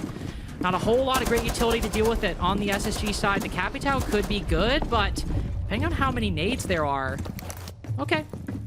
You got 4 total, so not bad all things considered, but the Clash on her own could end up being a pretty massive utility sink. You still got the deployable shield, and you got plenty of other targets you want to use for that nade. I mean, rooting NJR out of position, rooting Kino out of position. Also just trying to soak up as much of it as possible. The Clash is always a worthwhile hide, isn't it? Because, I mean, you either get away with it and you've hidden the Clash, great, or you can just sit in the corner and you don't have to do any reinforcement or side settle. Give yourself a quick 30 seconds off. Take the weight off, Fultz. Drone active. Get ready for the round at hand. As you mentioned, there isn't loads to try and deal with it. You've got the Capitao, but I mean, Clash can always move. You've got the nades, but again, Clash can always move. Like, it isn't always so straightforward. Gitty will lose out a shock drone there. He was just cautious that there could have been a trap or a razor balloon placed just inside the door. With the book ban, Raid is going to be forced onto something a little bit different. He's going to be forced onto the Deimos. It can be just as devastating, though. That Vendetta can still rip through the floor. You just got to be a little bit more precise. Instead of Book's approach, where you just rip the floor open and not hope for the best, but see what you sort of get left with. You can target people a lot more effectively. And Fultz is going to be that first target. Clash now known. Vertical is a great way of dealing with it. Dream spotting one player on top rocket. Could be good if Raid gets in a position, as you said, just to apply that little bit of vertical pressure. Seen SG make very good work with it on Clubhouse. Obviously, different map, different circumstances, but it seems that they're resigning themselves to the horizontal. Shotgun will spot the Clash, and again, the difficult position. The Clash can scan at that hallway, tell if anybody's moving up rocket. Feeds that information to J90. Feels emboldened to take the fight to the attack. Might be cut off here, but with the Zoto canisters in perfect position to stall. Freeze out this attack. SSG had the lead, they had the momentum, and DarkZero have just slowed it down. Kept them back. And now, as SSG struggle in these fights, as they face more uncertainty, less opportunities, 2 of their players weakened. Aiden and Dream both low, as Fultz spotting more and more players. Aiden finally with 1. As the utility goes through, it is just so ever painfully slow. And finally, SSG make their way in. Dream trying to put this diffuser down, but stuck in the fire. Aiden might get the next kill, but SSG quite soft, quite vulnerable. Kitty pushing deep, finds a big kill, but he switches! Fultz good for 3! Demolishes their hopes! And it's a tie game! I can't believe that Fultz has been able to get away with that. Obviously, when you're playing against a shield, there's a lot of pressure not to watch the shield. It's almost a distraction tactic. It's a diversion in a lot of senses. And Fultz played it beautifully. Was able to switch to the secondary and pick up 3 kills. Okay, he gets 1, but he picked up all 3. Timeout called from SSG. They're not choosing to wait until a potential overtime this time. They're going to get it out of the way and get it out of the way nice and early. DZ have definitely found another gear, especially when this game is getting to its critical moment. It just feels as though DZ are locking in hard. You also can't help but feel, I mean, how many times have we seen this before? How many times have we seen it? An exciting new team who's really quite impressing, really doing a lot. making the most of their moments, making so much headway. And then when they get right to that point, right to the 5v2, when they are just within inches of the major, momentum changes. Maybe they get unlucky. Maybe it's just an unlucky round. But then things start building. And the favorites start making a slow and progressive comeback before the mental gets lost. Not saying it is, of course. Not saying SSG are out of this just yet. But that's a familiar story. Archetypes we've seen play out dozens of times in Rainbow Six and many other games. And now as the game is all tied, you can't help but feel that SSG, coming out of this timeout, might be feeling it a little bit too. Just looked a little bit deflated at the round lost there at the end of round 10. And it's a lot to read into, but when things have been going well, SSG have been very jovial. It's been smiles all around. And a little bit of hardship here when it starts to matter the most. DarkZero are finding that momentum at the right time in the series. This is when it matters. The closing couple of rounds, which we are rapidly getting toward at the moment, given that it's 5-5. And that false clutch is going to do a number for the mental on DZ at the moment. It's going to feel very possible from this point onwards. They've held control of that top floor. That was the one that they were worried about. That's the one that they banned the book for. Now, I'm not saying that they've just got to tap it in the back of an open goal from here. We do have to keep control of that top floor. There's going to be a bunks defense. Aiden just getting a read of the site and seeing what's going on. It's going to be a couple of bandit batteries, but he can deal with that quite handily on the Maverick. You can deal with it, but the pain with these C4 lineups, if that hole opens up, can he thread the needle? Oh, but good. SSG taking account of those possibilities. DMR on the opposite side. No worse punishment for Newers. Just trying to get a leg up. Loses almost all of his health as a result. Also, I think greater presence from DZ on the site. Not a bad thing whatsoever, but trying to go for that C4 play. Only 3 players on the top floor, which for this site can be a little less. So, you know, taking a little bit of a gander over towards the single doorway. Not finding much, as SSG taking their time at the moment, doing things quite standard with the breach down below. But only Giddy on top right now. Got half the round gone and still having with their utility. This top floor can be really difficult to clear, Ollie, and ooh, especially his raid almost loses his life. SSG need to start thinking how they're going to move. That's my worry. I don't know what they're going to use to try and move these players around, because they've not got the globals, they've not got Deimos, they're struggling for those sort of things. They're relying a lot on Rival and these Candelas to really make something happen. Aiden, Dream, both going to fall as Newers picks up 2. Gitty, no option but to push with the barbed wire at his feet. Fortunately, that impact's going to have destroyed it for him, and he can place his air jab out, but it doesn't really get him any closer to pushing in through this door. Raid can try and make something happen from the other side, but we already know that they're super low. A Logic Bomb phone call is only going to confirm what Gitty already knew, and that is that there are players occupying space upstairs inside of R6. A narrow chance at a bit of a pre-fire. A C4 ripped from J90 and sent out, shot before it can be detonated. Fultz with another. Shaping up to be a flawless here for DZ. Rival and Gitty both on opposite side of things, and now just getting flamed out. And Giddy completely shut out of this round. 1v5 on top of green stairs. We'll find one that will all likelihood be impactless. C4 to do the trick. 4 in a row for DarkZero. SSG have never found themselves on major point, yet how good things looked. It is DarkZero to be the first with a shot at Salt Lake City. Surely we don't go overtime, Lynx. I mean, it's DarkZero, right? That can't happen again. Surely not. Surely not. We've used the overtime quota for this week. We've got no more budget for it. I mean, what? We only saw 2...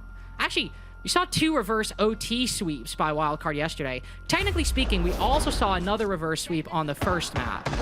Because DZ, I think we're up like 6-2, and then Wildcard came back, still lost, but still narrowed at 7-5. It's also been a theme for DarkZero. It's worth pointing out. It's worth acknowledging. And we still got room in that budget. We got 2 whole other matches tonight. And if you don't think we can spend some OT reverse sweeps or some craziness here, this must be your first match watching Rainbow Six. The stuff like that kind of happens a bit too frequently at times. Basement site for what could be the final round between DarkZero and Spacestation Gaming. 4 rounds in a 5 row seconds for remaining. DZ. Tactical timeout not effective for Space Station. Now they'll look with everything on the line just to give themselves another chance. This is where the pressure starts to mount on a team that, as we've mentioned, it's fair to call them a rookie team. They've got experience inside of the NAL. They've got experience in the stage, but we've not got a wealth of major experience over on this SSG roster. This is when it really starts to matter. DZ on the flip side, players have been there and done it.